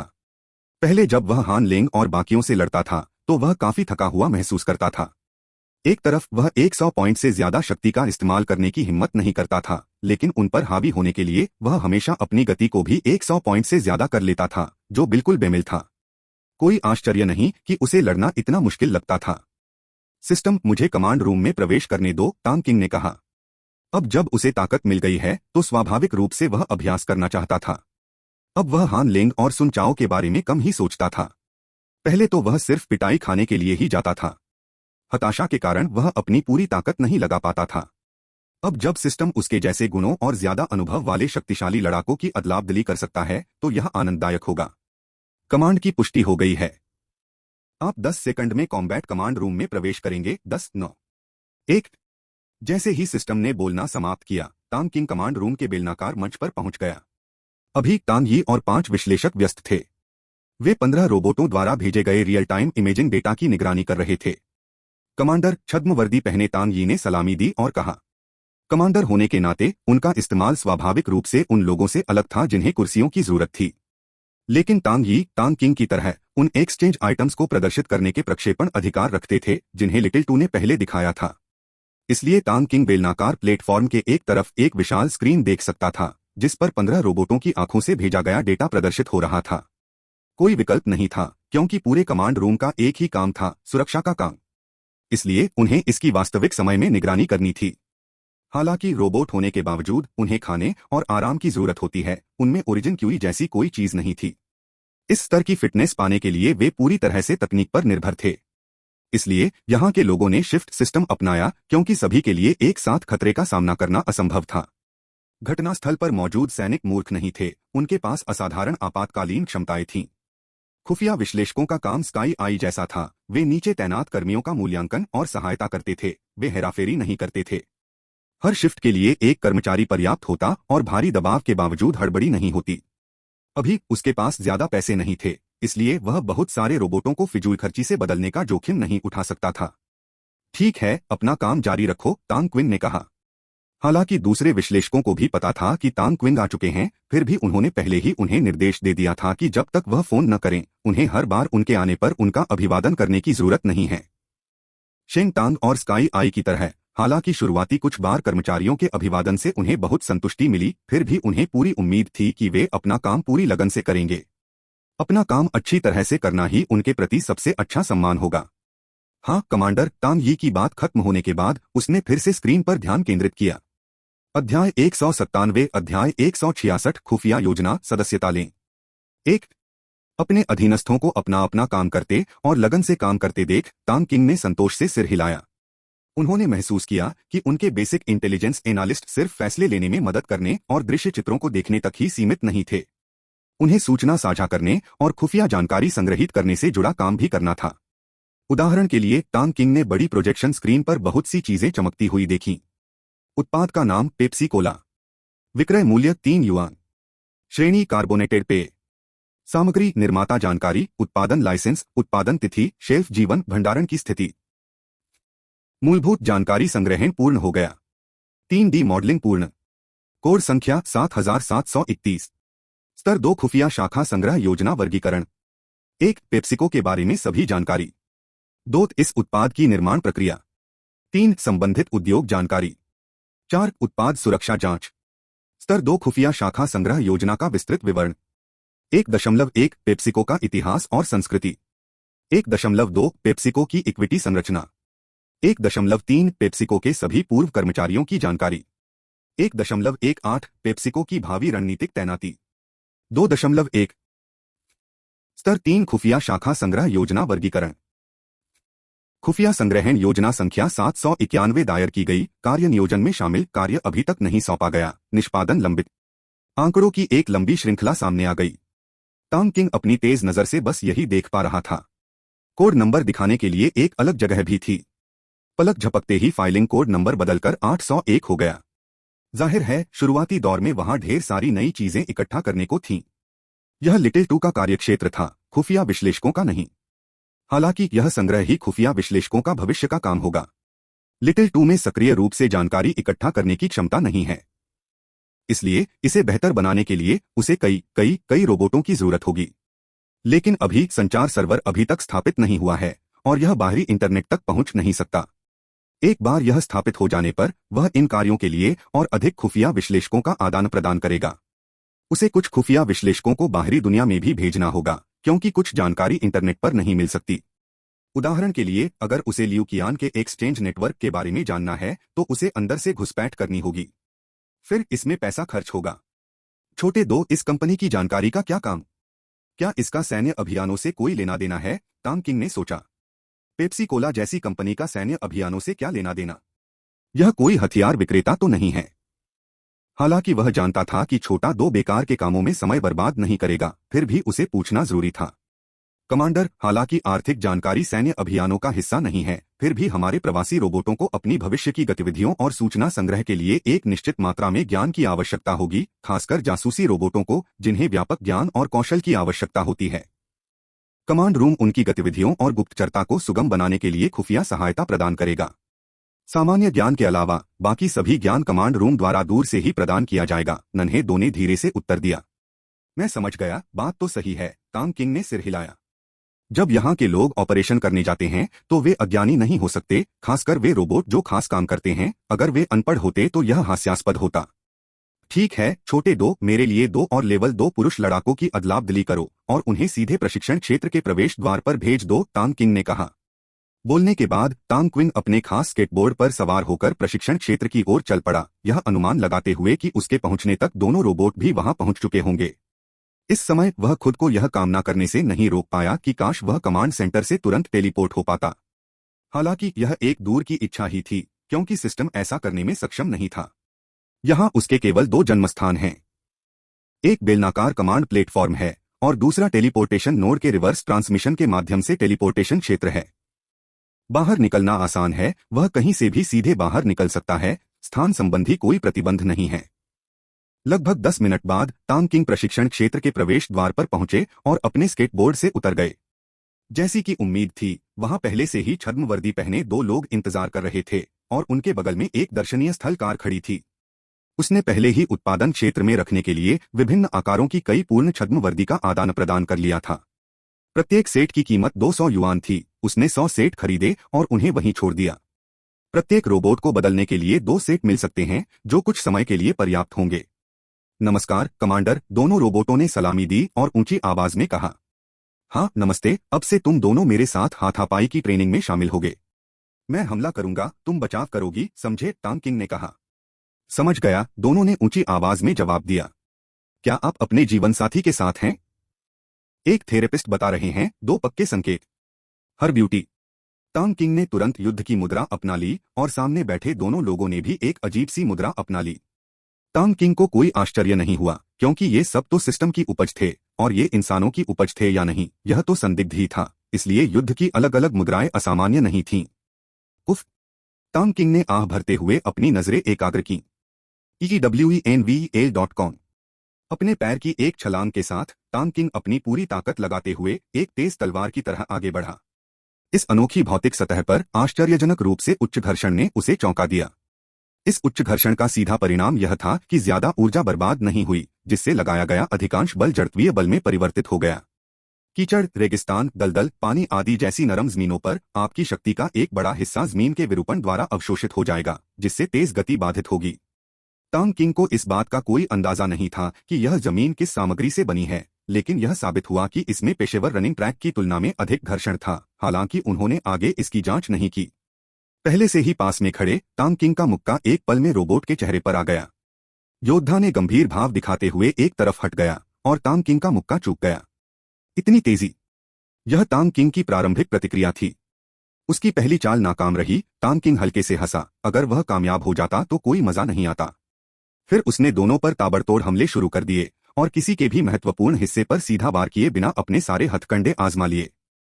दूसरी तरफ वालों के शरीर वाकई बहुत लचीले थे, मानो उनमें हड्डियां ही न हो, और वे कई ऐसे आसन कर पा रहे थे जिन्हें आम लोग शायद ही समझ पाए। तांग किंग का हमला सीधा लेकिन भयानक था, मानो किसी शक्तिशाली स्प्रिंग से टकराकर उछल पड़ा हो। ऐसा लगता है कि वे भी तांग किंग के हमलों का सामना करने में असमर्थ महसूस कर रहे थे, जो पहले से ही मूल ऊर्जा से संपन्न और अनलॉक था, इसीलिए उन्होंने ये हथकंडे अपनाए। तो ऐसा ही हुआ। तांग किंग 1 घंटे से ज्यादा समय तक दोनों रोबोटों से लड़ता रहा। दोनों रोबोट सिर्फ बचाव करते रहे, जबकि तांग किंग ने हमला किया। हालांकि उसे कोई फायदा नहीं हुआ, न ही वह जीता। तांग किंग खुशी से रो पड़ा। आखिरकार कोई तो उसके साथ जोरदार लड़ाई लड़ सकता था। यह आसान नहीं था। रुको! तांग किंग एक कदम पीछे हटी और चिल्लाई। दोनों ने भी अपनी रक्षात्मक मुद्रा छोड़ दी और आगे के निर्देशों की प्रतीक्षा में तैयार खड़े हो गए। अब मैं चाहता हूं कि तुम दोनों बारी बारी से हमला करो और बचाव करो। मैं देखना चाहता हूं कि तुम्हारी आक्रमण तकनीक कैसी है। पहले बुनियादी तकनीकों का इस्तेमाल करो, धीरे धीरे करो, चोटिल मत हो जाना। तांग किंग ने निर्देश दिया। वह प्रयोगशाला का चूहा बनकर पिटना नहीं चाहता था। वह पहले उनकी चालें स्पष्ट करना चाहता था। हाँ कमांडर। दोनों ने बिना किसी चेतावनी के तुरंत लड़ाई शुरू कर दी। जैसा उसने सोचा था, रोबोट की चालें हान लेंग द्वारा सिखाई गई चालों से बहुत अलग थीं। वे पूरी तरह से उनके शरीर और उनकी ताकत पर नियंत्रण के लिए अनुकूलित लग रही थीं। कई चालें मानव शरीर को मोड़ने की चरम सीमा का उल्लंघन करती थीं, और उनकी मारक क्षमता अद्भुत थी। तांग किंग को अभी उनमें से किसी के द्वारा भी भारी नुकसान पहुंचाया जा सकता था। सौभाग्य से वह इतना बुद्धिमान था कि उसने जल्दबाजी नहीं की और अंधाधुंध अभ्यास नहीं किया। तांग किंग ने आत्मसंतुष्टि के भाव के साथ खुद से कहा, तो बाकी समय सीखने में ही बीतता था। हालांकि बहुत सी चीजें अभ्यास में नहीं आ पाती थीं, फिर भी ज्यादातर चीजें तो आ ही जाती थीं। उसे विश्वास था कि अगर अगली बार भी उसे हान लेंग और सुन चाओ का संयुक्त आक्रमण झेलना पड़ा, तो वह उन्हें परास्त कर देगा। इसी तरह रात बीत गई और जैसे ही भोर हुई, तांग किंग प्रशिक्षण क्षेत्र से बाहर निकल गया। अध्याय 198 अध्याय 167 कार्यों की व्यवस्था, सदस्यता प्राप्त करना। 1 तांग किंग अपने कमरे में वापस चला गया। हालांकि उसे पूरी रात नींद नहीं आई और लड़ाई में उसकी शारीरिक ऊर्जा काफी खर्च हो गई, फिर भी तांग क्विन को थकान महसूस नहीं हुई। ओरिजिन क्यूई की उत्तेजना ने उसकी थकान को थोड़ा कम कर दिया था और उसने स्कूल में थोड़ी नींद लेने की योजना बनाई। ओरिजिनल क्यूई एड्रेनालाइन जैसा था। यह न तो पूरी तरह थकान दूर कर सकता था और न ही कोशिकीय ऊर्जा प्रदान कर सकता था, लेकिन यह शरीर को बिना किसी दुष्प्रभाव के लंबे समय तक टिकने में मदद करता था। बस इसकी अवधि थोड़ी लंबी थी। यह देखकर कि उसकी चाची ने अभी तक नाश्ता नहीं बनाया है, तांग किंग ने जल्दी से एक नया दिन शुरू कर दिया। अदलाबदली, स्थानांतरण, प्रतीक्षा, पुनर्प्राप्ति। 4 चरण बार बार दोहराए गए। अब वह इतना गरीब महसूस करने लगा कि वह गरीबी के कगार पर पहुंच गया था। यह कोई अतिशयोक्ति या दिखावा नहीं था। हालांकि लंबी अवधि में उनकी आय अच्छी खासी थी, लेकिन इस महीने के लिए उनके पास अभी भी पैसे की कमी होगी। अगर उन्हें बीमा के लिए आधा अरब युआन का रिजर्व रखना था और अपनी आर्बिट्रेज की ऊपरी सीमा बढ़ानी थी, तो उन्हें कम से कम 2 महीने इंतजार करना होगा। यह इस धारणा के तहत था कि उसके पास कोई और खर्च नहीं है।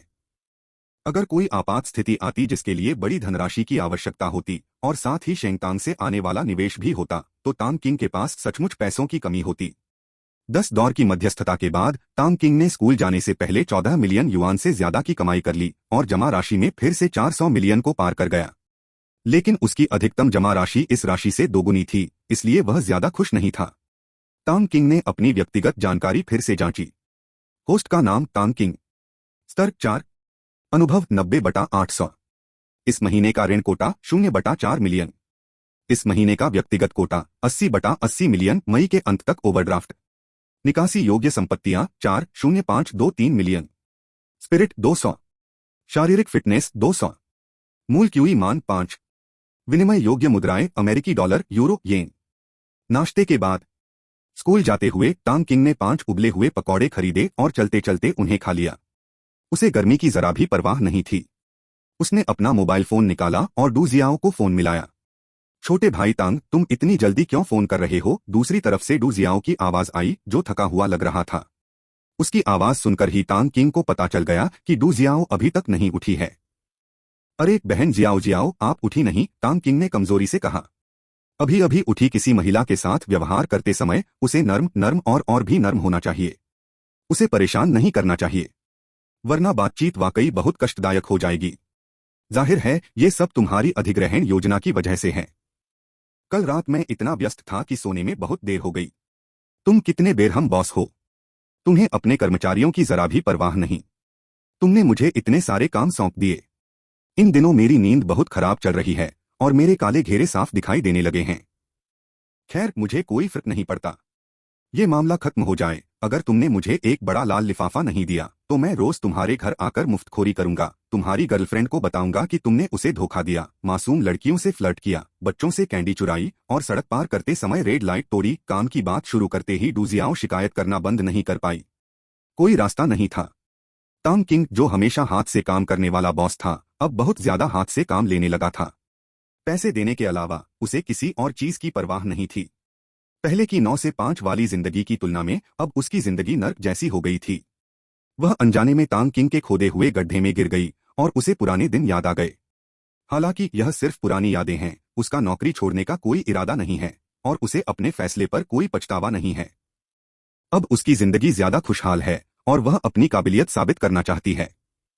पहले उसके माता पिता और बड़े बुजुर्ग उसे लगातार तंग करते रहते थे। सरकारी एजेंसियों, व्यवसायों और बड़ी कंपनियों में तरह तरह की नौकरियां देने के लिए कहते रहते थे। इसी वजह से उसका व्यवहार विद्रोही हो गया। वह कुछ भी करने से इनकार करती थी और सिर्फ आसान काम करना चाहती थी। लेकिन स्काई आई में नौकरी अलग है, क्योंकि उसने इसे खुद चुना है। वह इसे अस्वीकार नहीं करती। वह एक स्वतंत्र लड़की है और उसे अपने परिवार और समाज से स्वीकृति भी हासिल करनी है। FREEBOVA.com। दूसरी बात, वह अपने छोटे भाई टांग किंग को निराश नहीं करना चाहती, जिसने इतने जरूरी काम उसे सौंपे हैं। वह कोई गड़बड़ नहीं कर सकती। हाँ हाँ हाँ, तुम सही कह रही हो जियाओ जियाओ। मैं तुम्हें जरूर एक बड़ा लाल लिफाफा दूंगा जिसमें हमारी खूबसूरत, दयालु और मेहनती सीईओ डू को उसके काम के लिए इनाम दिया जाएगा। टांग किंग मुस्कुराते हुए जवाब देने के लिए दौड़ा। वह जानता था कि डू जियाओ मजाक कर रही है, लेकिन वह यूं ही मजाक नहीं कर सकता था। यही बात है। यह व्यर्थ नहीं है कि मैंने इस अधिग्रहण को सुविधाजनक बनाने के लिए अपने संबंधों का उपयोग किया है, डू जियाओ ने मुंह बनाते हुए कहा। टांग किंग के गंभीर रवैये और उसके मीठे शब्दों को देखकर उसे अब नींद भी नहीं आ रही थी। बहुत बहुत धन्यवाद बहन जियाओ जियाओ। यह सब हो जाने के बाद मैं आपको बहुत बढ़िया भोजन कराऊंगी, टांग किंग ने कृतज्ञतापूर्वक कहा। मैं पिछली बार वाली जगह जाना चाहती हूँ। डू जियाओ ने यह सुनकर उत्साह से आंखें चमक उठीं। उसे इस बार टांग किंग की निवेश सीमा के बारे में पता था, जो कि 100 मिलियन युआन थी। अगर उसने इस अमीर छोटे भाई का फायदा नहीं उठाया तो यह निश्चित रूप से उसके पेट की बर्बादी होगी। कोई बात नहीं, टांग किंग ने तुरंत हामी भर दी। खाना उसके लिए मामूली बात थी, खासकर जब वह मुफ्त हो। क्या आप अपने जीवनसाथी के साथ हैं? एक थेरेपिस्ट बता रहे हैं, 2 पक्के संकेत। हर ब्यूटी। फिर वे कॉल के मुख्य विषय पर आ गए, सिस्टम का लोन संबंधी काम। टांग किंग ने डू जियाओ को याद दिलाया कि सिस्टम द्वारा सुझाए गए काम को पूरा करने के बाद उसे अपने पुराने ग्राहकों से संपर्क बनाए रखना चाहिए ताकि पता चल सके कि उन्हें लोन की जरूरत तो नहीं है। एक और समस्या थी संचार सर्वर के स्थान की। उसे उस सर्वर को रखने के लिए जगह ढूंढनी थी, क्योंकि वह उसके लिए बहुत उपयोगी होता। जब तक यह बाहरी नेटवर्क से जुड़ा रहता है, भले ही लिटिल टू खुफिया विश्लेषण या कमांड कार्य प्रदान नहीं करता है, फिर भी यह वास्तविक दुनिया में सभी प्रकार की निगरानी प्रणालियों से जुड़ सकता है। इससे भविष्य में सभी सुरक्षा कार्यों को महत्वपूर्ण बढ़ावा मिलेगा। इसके अलावा उसने पाया कि ये सभी बुनियादी खुफिया विश्लेषक कंप्यूटर विशेषज्ञ हैं, लेकिन उनकी विशेषज्ञता विनाश, घुसपैठ और रक्षा पर केंद्रित है। वे एप्लीकेशन सॉफ्टवेयर में अच्छे नहीं हैं। वह एक एंटीवायरस सॉफ्टवेयर कंपनी शुरू कर सकता था, लेकिन यह बस एक क्षणिक विचार था। सीधे शब्दों में कहें तो इससे पैसा नहीं कमाया जा सकता था। चूंकि इस संचार सर्वर को किसी बाहरी भौतिक कनेक्शन जैसे एंटीना, बिजली की आपूर्ति या वायर्ड इंटरनेट की आवश्यकता नहीं होती, इसलिए टांग क्विन ने इसे जमीन के ऊपर रखने की योजना नहीं बनाई। इसके बजाय उसने इसे कहीं दफनाने की योजना बनाई। हाँ, इसे दफना दो। जमीन के ऊपर या भूमिगत किसी भी संरचना की तुलना में इसे दफनाने में सबसे कम जोखिम है।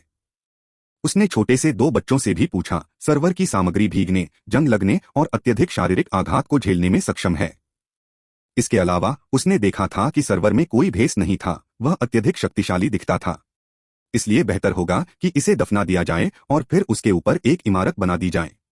किसी को कभी पता नहीं चलेगा। स्वाभाविक रूप से उन्होंने यह काम डू जियाओ को सौंपा और उसे उपनगरों में एक बड़ा प्लॉट ढूंढकर स्काई आई के लिए एक छद्म डेटा सेंटर बनाने को कहा। इसका मुख्य उद्देश्य स्काई आई कंपनी के कागजी रिकॉर्ड और मुख्य डेटा बैकअप को संग्रहित करना था। यह जगह स्काई आई का वर्तमान मुख्यालय भी हो सकती थी। यह टांग क्विन का अचानक लिया गया फैसला था। नई कंपनी शुरू करने या सिर्फ एक गड्ढा खोदकर सर्वर को दफनाने के बजाय स्काई आई कंपनी को उसके ऊपर स्थापित करना एक ही तीर से 2 शिकार करने जैसा था।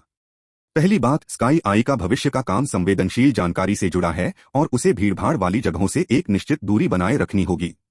दूसरी बात, साइट पर लोगों के होने का मतलब था कि उसे संचार सर्वर की सुरक्षा की चिंता नहीं करनी पड़ेगी। वह कुछ रोबोटों को सुरक्षा गार्ड के तौर पर तैनात कर सकता था और सब कुछ पूरी तरह सुरक्षित हो जाता। हालांकि उसे यह अजीब लगा कि तांग क्विन स्काई आई का मुख्यालय बनाने की इतनी जल्दी में था, लेकिन डू जियाओ स्काई आई के प्रबंधन में, ज्वेलरी कंपनी के अधिग्रहण में, तैनाती के बाद के चरणों में कर्मचारियों का साक्षात्कार लेने में और ऋण वितरण और वसूली पर नजर रखने में व्यस्त था। उसे यह समझने का समय ही नहीं मिला कि वह इसे बनाने के लिए इतना बेचैन क्यों था। वैसे भी यह तांग क्विन का पैसा है और उसके पास काम करने वाले लोग भी हैं और वह एक बड़ा कार्यालय भी ले सकती थी। निर्देश देने के बाद दोनों ने बातचीत खत्म कर दी। डू जियाओ को अब नींद नहीं आ रही थी और तांग किंग ने आखिरकार राहत की सांस ली। वह सारा काम किसी और को सौंपने में कामयाब रहा। यह एहसास टीएसके कार्य सौंपने की भावना बहुत ताजा है।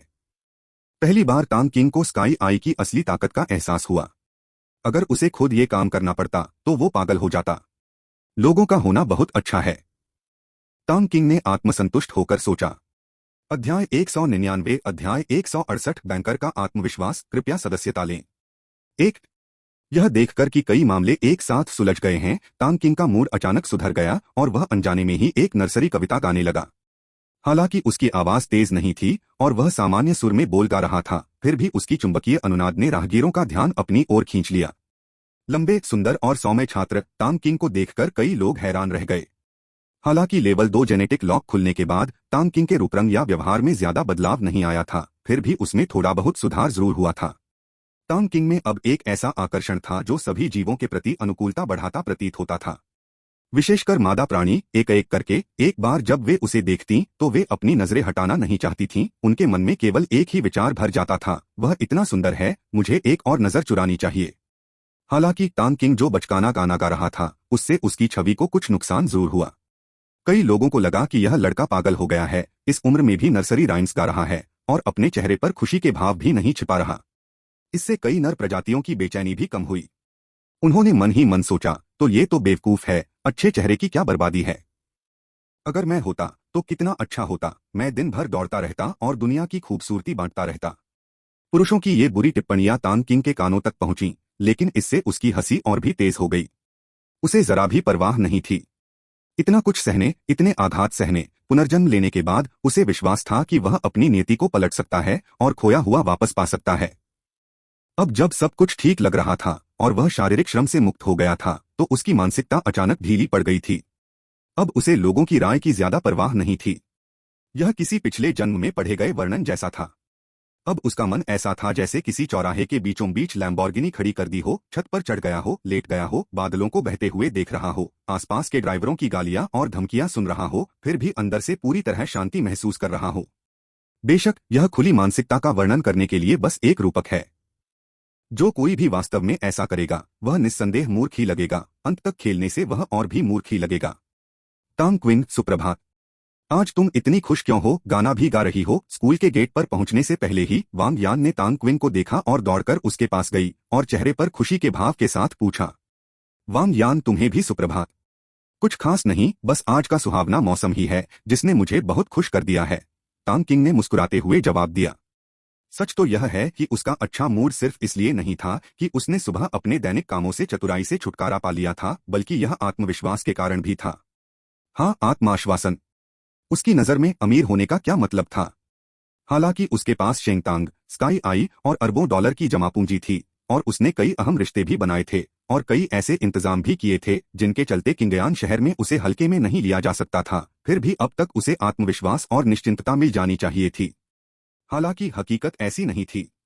अंदर ही अंदर उसे हमेशा यही लगता था कि वह अकेला लड़ रहा है, किसी पर भरोसा करने या भरोसा करने वाला नहीं, सुरक्षा का कोई एहसास नहीं और यहाँ तक कि कोई स्पष्ट लक्ष्य भी नहीं, क्योंकि उसे नहीं पता था कि अपने भावी प्रतिद्वंद्वियों से मुकाबला करने के लिए क्या इस्तेमाल करना है।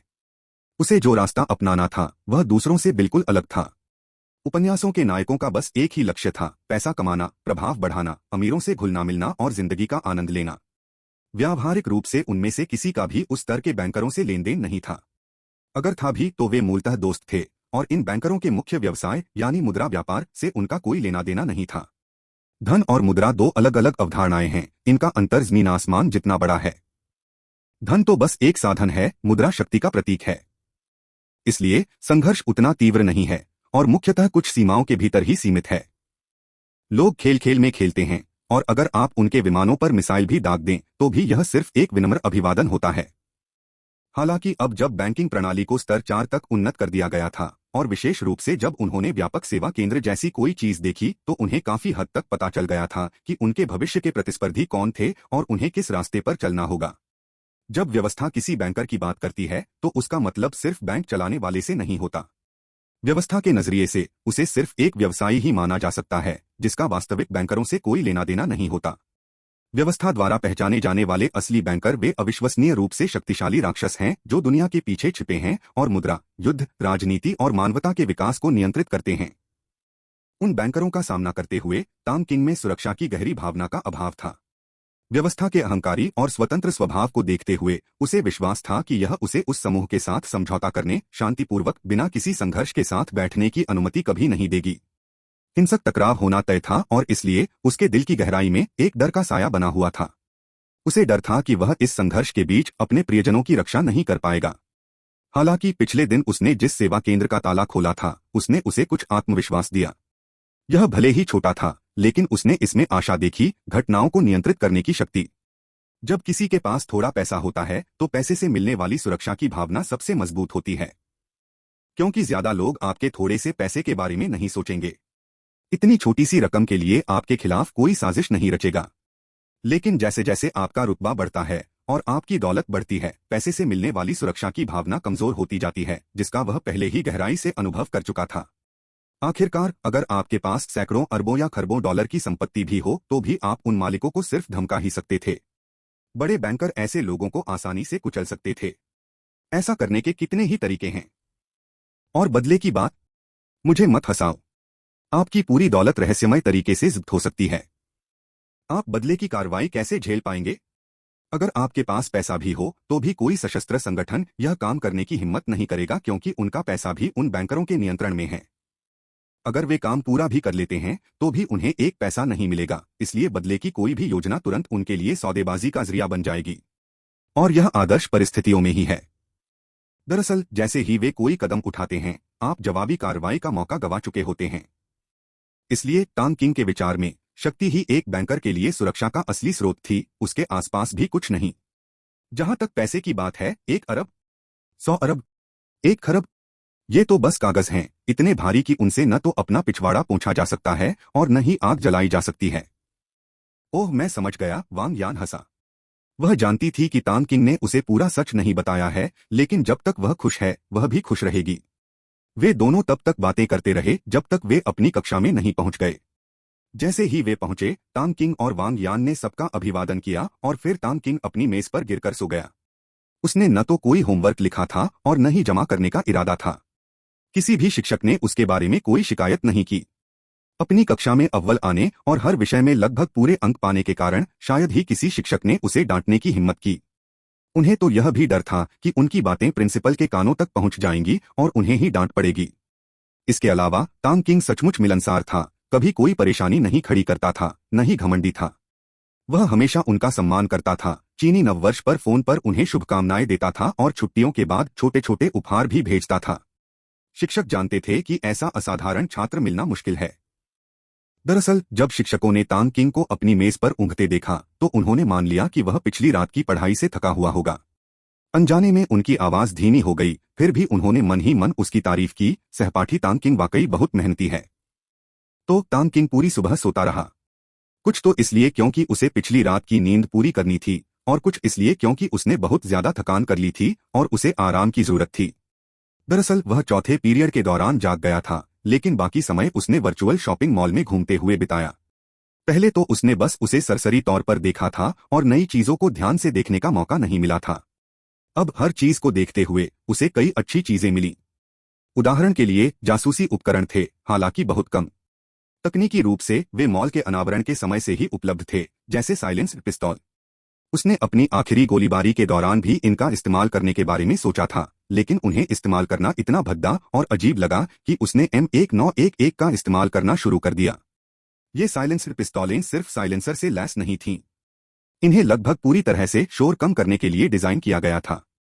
इसलिए उसके लिए जासूसी उपकरणों की मौजूदगी को स्वीकार करना मुश्किल नहीं था, क्योंकि वे उसके लिए मामूली थे, बस छुपकर सुनने और सिग्नल ट्रैक करने वाले उपकरण। हालांकि वे तकनीकी रूप से उन्नत लग रहे थे, लेकिन फिलहाल उनके लिए उनका कोई खास उपयोग नहीं था। उसे किसी की छुपकर सुनने या ट्रैक करने की जरूरत नहीं थी। अध्याय 200 अध्याय 169 स्काई आई मुख्यालय, कृपया सदस्यता लें। एक बस यूं ही तांग किंग को 2 दिन की शांति मिली। हालांकि उसका स्टाफ बेहद व्यस्त था। जैसा कि कहावत है, नेता बोलते हैं, अनुयायी दौड़ते हैं। आमतौर पर खाली रहने वाली स्काई आई को उसने ढेरों कामों से भर दिया। और तो और इस बार अरबों युआन का एक बड़ा अधिग्रहण भी हुआ था। कई लोगों ने स्वेच्छा से ओवरटाइम काम किया, घर पर रहते हुए भी अभ्यास के इस दुर्लभ अवसर का आनंद लिया। हालांकि केवल डूजियाओ और कुछ अन्य लोग ही प्रोविंस सिटी गए थे, लेकिन यहाँ किंगयान सिटी में काम का बोझ निश्चित रूप से कम नहीं था। वे एक टीम थे और यहाँ के लोगों ने पर्दे के पीछे बहुत काम किया। आखिरकार लियू कियान की टीम न केवल ज्वेलरी कंपनी का ऑडिट कर रही थी, बल्कि निवेशक होने के नाते वे पूरी तरह से लियू कियान की टीम पर भरोसा नहीं कर सकते थे। उन्हें अपने खाते भी रखने थे। इसलिए किंगयान सिटी में स्काई आई विभाग बेहद व्यस्त था। करोड़ों का निवेश देखकर उन्हें एहसास हुआ कि उनका बॉस कितना अमीर है। वे शेंग तांग और उस भारी निवेश के बारे में पहले से ही जानते थे, जिससे उनके मुंह में पानी आ गया था।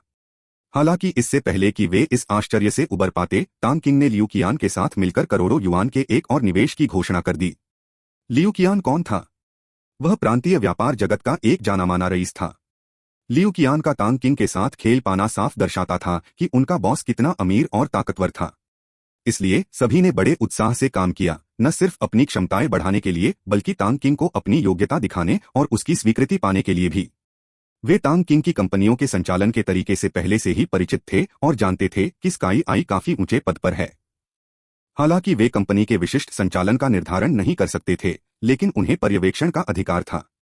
उदाहरण के लिए, इस बार ज्वेलरी कंपनी को सौंपे गए 5 लोगों में स्काई आई का एक अनुभवी व्यक्ति भी था, जिसे उसके अच्छे प्रदर्शन और थोड़े अनुभव के कारण चुना गया था। वे पहले सोचते थे कि कुछ करोड़ की कंपनी में ज्यादा संभावनाएं नहीं होती, लेकिन अब उन्हें एक उज्जवल भविष्य दिखाई दे रहा था। ठीक उस भाग्यशाली अनुभवी की तरह जो स्काई आई से सीधे कूद गया था, वह एक टीम लीडर से करोड़ों की संपत्ति वाली कंपनी के वित्त विभाग में दूसरे नंबर के पद पर पहुंच गया। वह स्काई आई और ज्वेलरी कंपनी दोनों के दोहरे नेतृत्व में था और 2 वेतन पा रहा था। यह आसमान छूती सफलता जैसा था, जिससे दूसरे ईर्ष्या करते थे। इसके अलावा पिछले 2 दिनों से रोबोट पहले से ही वहां मौजूद थे और गुप्त रूप से अपने लक्ष्यों की सुरक्षा कर रहे थे। हालांकि यह गुप्त था, लेकिन वास्तव में इसे लागू करना थोड़ा अटपटा था। इस तरह की सुरक्षा केवल यह सुनिश्चित कर सकती थी कि लक्ष्य दृष्टि में रहे, और इससे नजदीकी सुरक्षा नहीं मिल सकती थी। आपात स्थिति में 10 मीटर की दूरी भी काफी दूर होती। फिलहाल तांग किंग यही सबसे अच्छा कर सकता था, खासकर अपने 2 छोटे चचेरे भाइयों और लिन जियाक्स्यू के लिए। वह स्कूल में छात्रों के रूप में किसी को नियुक्त नहीं कर सकता था, इसलिए अंगरक्षक केवल स्कूल के बाहर उपयुक्त स्थान ढूंढ सकते थे और दूरबीन से निगरानी कर सकते थे। तांग किंग ने कभी सोचा भी नहीं था कि किसी की गुप्त रूप से रक्षा करना इतना मुश्किल होगा। लेकिन चूंकि यह काम रोबोट कर रहे थे, कम से कम वे बोर तो नहीं होंगे। बार बार नजर आने से बचने के लिए विश्लेषकों ने किंगयान शहर में अंगरक्षकों को बारी बारी से लक्ष्यों की सुरक्षा के लिए तैनात किया, खासकर जब बात किन युगांग की हो। उसकी सतर्कता और विशेष दिनचर्या को देखते हुए तथाकथित गुप्त सुरक्षा काफी चुनौतीपूर्ण थी। शहर में रहने वालों की सुरक्षा करना कोई समस्या नहीं थी, लेकिन ग्रामीण इलाकों में रहने वाले दादा दादी और लिन जियाक्स्यू के दादा दादी के लिए यह काम और भी मुश्किल हो गया था। गांव आमतौर पर बाहरी लोगों से सावधान रहते थे। तांग किंग को समझ नहीं आ रहा था कि अंगरक्षक उनकी सुरक्षा कैसे करेंगे, लेकिन उसे उन रोबोटों के झुंड पर तरस आ रहा था जिन्हें यह काम करना पड़ रहा था। ऐसा लग रहा था कि उन्हें जल्द से जल्द संचार सर्वर शुरू करना होगा। तब तक वे और निगरानी कैमरे लगा सकते थे और सार्वजनिक सुरक्षा मंत्रालय के स्वामित्व वाले शहर के यातायात निगरानी नेटवर्क को साझा कर सकते थे। अन्यथा इस सुरक्षा योजना का क्रियान्वयन काफी निराशाजनक होने वाला था। 4 मार्च की दोपहर को जैसे ही स्कूल खत्म हुआ, डू जियाओ ने फोन किया। छोटे भाई तांग, हमें स्काई आई मुख्यालय के लिए एक उपयुक्त स्थान मिल गया है। यह आपकी आवश्यकताओं को पूरी तरह से पूरा करता है और कीमत भी उचित है। क्या आप आकर देखना चाहेंगे? अगर यह उपयुक्त नहीं है तो हम कोई और जगह देख सकते हैं। डू जियाओ सीधे मुद्दे पर आ गई। वह अभी भी प्रोविंस सिटी में थी, इसलिए वह उस जगह को ढूंढने वाली नहीं थी। उसने स्काई आई की सेवाओं का उपयोग भी नहीं किया था, लेकिन उसने किंगयान शहर की नगरपालिका सरकार में अपने दोस्तों से सीधे मदद मांगी थी। उसे लग रहा था कि वह अपने सिद्धांतों को खो रही है, तांग किंग की मदद के लिए बार बार उन तरीकों का इस्तेमाल कर रही है जो उसे पहले पसंद नहीं थे, लेकिन उसे इसका कोई पछतावा नहीं था। हाँ, सिस्टर जियाओ जियाओ वाकई तेज हैं। आपने बहुत मेहनत की है। मैं आज दोपहर जाकर देखूंगी। वैसे जियाओ जियाओ, आपको पैसों की जरूरत कब पड़ेगी? तांग किन ने खुश होकर कहा। मुझे हमेशा पैसों की जरूरत होती है, डू जियाओ ने उदास होकर जवाब दिया। जब भी वह सोचती है कि तांग किंग यहाँ करोड़ों और वहाँ करोड़ों का निवेश कर रहा है, जबकि स्काई आई लाखों के पैमाने पर ही बनी हुई है, तो उसे थोड़ी नाराजगी होती है। हालांकि वह तांग किंग को दोष नहीं दे रही थी, क्योंकि स्काई आई के पास वास्तव में पर्यवेक्षण और लेखा परीक्षा का अधिकार था। इसे उन कंपनियों का उच्च विभाग कहा जा सकता है। यह केवल निराशाजनक था जब इसका पैमाना केवल लाखों में था, लेकिन अब हालात बेहतर हो रहे हैं। स्काई आई के पास कुछ महंगी अचल संपत्तियां होंगी। स्काई आई का पूरा मुख्यालय बनने के बाद तांग किंग को कम से कम करोड़ों या उससे भी ज्यादा खर्च करने पड़ेंगे। जब भी डू जियाओ इसके बारे में सोचती तो वह उत्साहित हो जाती। हालांकि यह पैसा नहीं है, लेकिन बाजार मूल्य बढ़ गया है। तांग किंग एक पल के लिए अवाक रह गया। वह निश्चित रूप से डू जियाओ की नाराजगी का कारण समझ गया था। यही एक कारण था कि उसने स्काई आई को संचार सर्वर का आधार बनाने दिया। हे ठीक है मेरे छोटे भाई तांग, यहां बातचीत पूरी हो चुकी है। राष्ट्रपति लियू का धन कल हस्तांतरित कर दिया जाएगा और आपके 10 करोड़ डॉलर 10 मार्च के आसपास हस्तांतरण पूरा होने के बाद हस्तांतरित करने होंगे। वैसे आपके और राष्ट्रपति लियू के बीच क्या रिश्ता है? आप लोग एक दूसरे के साथ कितना अच्छा व्यवहार करते हैं? डू जियाओ हंसी। उसे अधिग्रहण की पूरी बातचीत रहस्यमय लगी। उसने अध्यक्ष लियू कियान को नहीं देखा था, बल्कि तियान कियान समूह के केवल एक उपाध्यक्ष को देखा था। वह उपाध्यक्ष और उसकी टीम उसके प्रति अत्यधिक सम्मान का भाव रखते थे, जिससे वह सचमुच हैरान रह गई। उन्हें उसकी पृष्ठभूमि का पता नहीं था। इसके अलावा वह जानती थी कि लियू कियान के पास पैसों की कोई कमी नहीं है, फिर भी वह तांग क्विन के साथ व्यापार करना चाहता था। इससे साफ जाहिर था कि वह सद्भावना व्यक्त करना और एक लाभदायक गठबंधन बनाना चाहता था। उसका छोटा भाई और भी दिलचस्प होता जा रहा था। यह कुछ भी नहीं है, हम सिर्फ दोस्त हैं। कृपया मुझे अपना खाता नंबर दें इससे पहले कि आपको धन की आवश्यकता हो और मैं धन हस्तांतरित कर दूंगा, तांग किंग ने स्पष्टता से कहा। छोड़ो, अगर नहीं कहना है तो भूल जाओ। शनिवार सुबह, खास तौर पर 12 तारीख को सुबह 9:30 बजे तुम्हें ज्वेलरी कंपनी की पहली बोर्ड मीटिंग में आना है और सबसे मिलना है, डू जियाओ ने जवाब दिया। उसकी आवाज ज्यादा खुश नहीं लग रही थी। ठीक है, मैं एक दिन पहले पहुंच जाऊंगा। आज दोपहर मैं उस जगह को देखने जाऊंगा जो तुमने सबसे पहले ढूंढी थी। तांग क्विन ने सहमति जताई, लेकिन उसे लगा कि उसे अपने चाचा और उनके साथियों से छुट्टी मांगने के लिए बहाने ढूंढने होंगे। साल के अंत तक क्विंगयान शहर में कोई हवाई अड्डा नहीं था, इसलिए वह केवल कार से ही जा सकता था। हालांकि वह ज्यादा दूर नहीं था और एक एक्सप्रेसवे पर निजी कार से वह 4-5 घंटे में वहां पहुंच जाएगा। ठीक है, बस भूलना मत। लेकिन अगर भूल भी गए तो कोई बात नहीं, मैं उस समय तुम्हें याद दिला दूंगा, डू जियाओ ने जवाब दिया। दोपहर का भोजन करने के बाद तांग क्विन ने तुरंत सुन चाओ को फोन किया और डू जियाओ द्वारा तय की गई जगह पर पहुंच गए। उनके साथ स्काई आई कंसल्टेशन के एक उपमहाप्रबंधक भी थे। रास्ते में उन्होंने तांग क्विन को उस जगह की बारीकियां समझाईं। उपमहाप्रबंधक, जिनका नाम ही जिक्सिन था, एक 32 वर्षीय बेहद सफल महिला थीं, जिनके पास नौकरी का भरपूर अनुभव था, जिससे डू जियाओ की कमियां पूरी हो गईं। डू जियाओ ने सुबह ही उसे इस जगह का विवरण भेज दिया था। वह खुद भी इस जगह का निरीक्षण करने आई थी और उसे यह काफी अच्छी लगी थी। इसलिए डू जियाओ ने तांग किंग को बुलाने का फैसला किया। यह जगह बाढ़ से घिरी एक विशाल जगह थी। इसमें बस कुछ पूर्वनिर्मित घर और कुछ खुले स्टील के शेड थे। पहले इस जगह का इस्तेमाल एक निर्माण कंपनी विभिन्न निर्माण सामग्री रखने के लिए करती थी। धन की तत्काल आवश्यकता के कारण उन्होंने इसे कम कीमत पर बेच दिया। तांग किंग ने अनुमान लगाया कि डू जियाओ ने अपने संबंधों का उपयोग किया होगा, अन्यथा केवल 15 मिलियन में लगभग 30,000 वर्ग मीटर की जगह प्राप्त करना और इतनी जल्दी एक चोरी थी। दोस्तों, अगर वीडियो अच्छा लगा हो तो लाइक करो, शेयर करो और चैनल को सब्सक्राइब करना मत भूलना। आपका प्यार ही हमारी ताकत है, तो लाइक और सब्सक्राइब जरूर करें।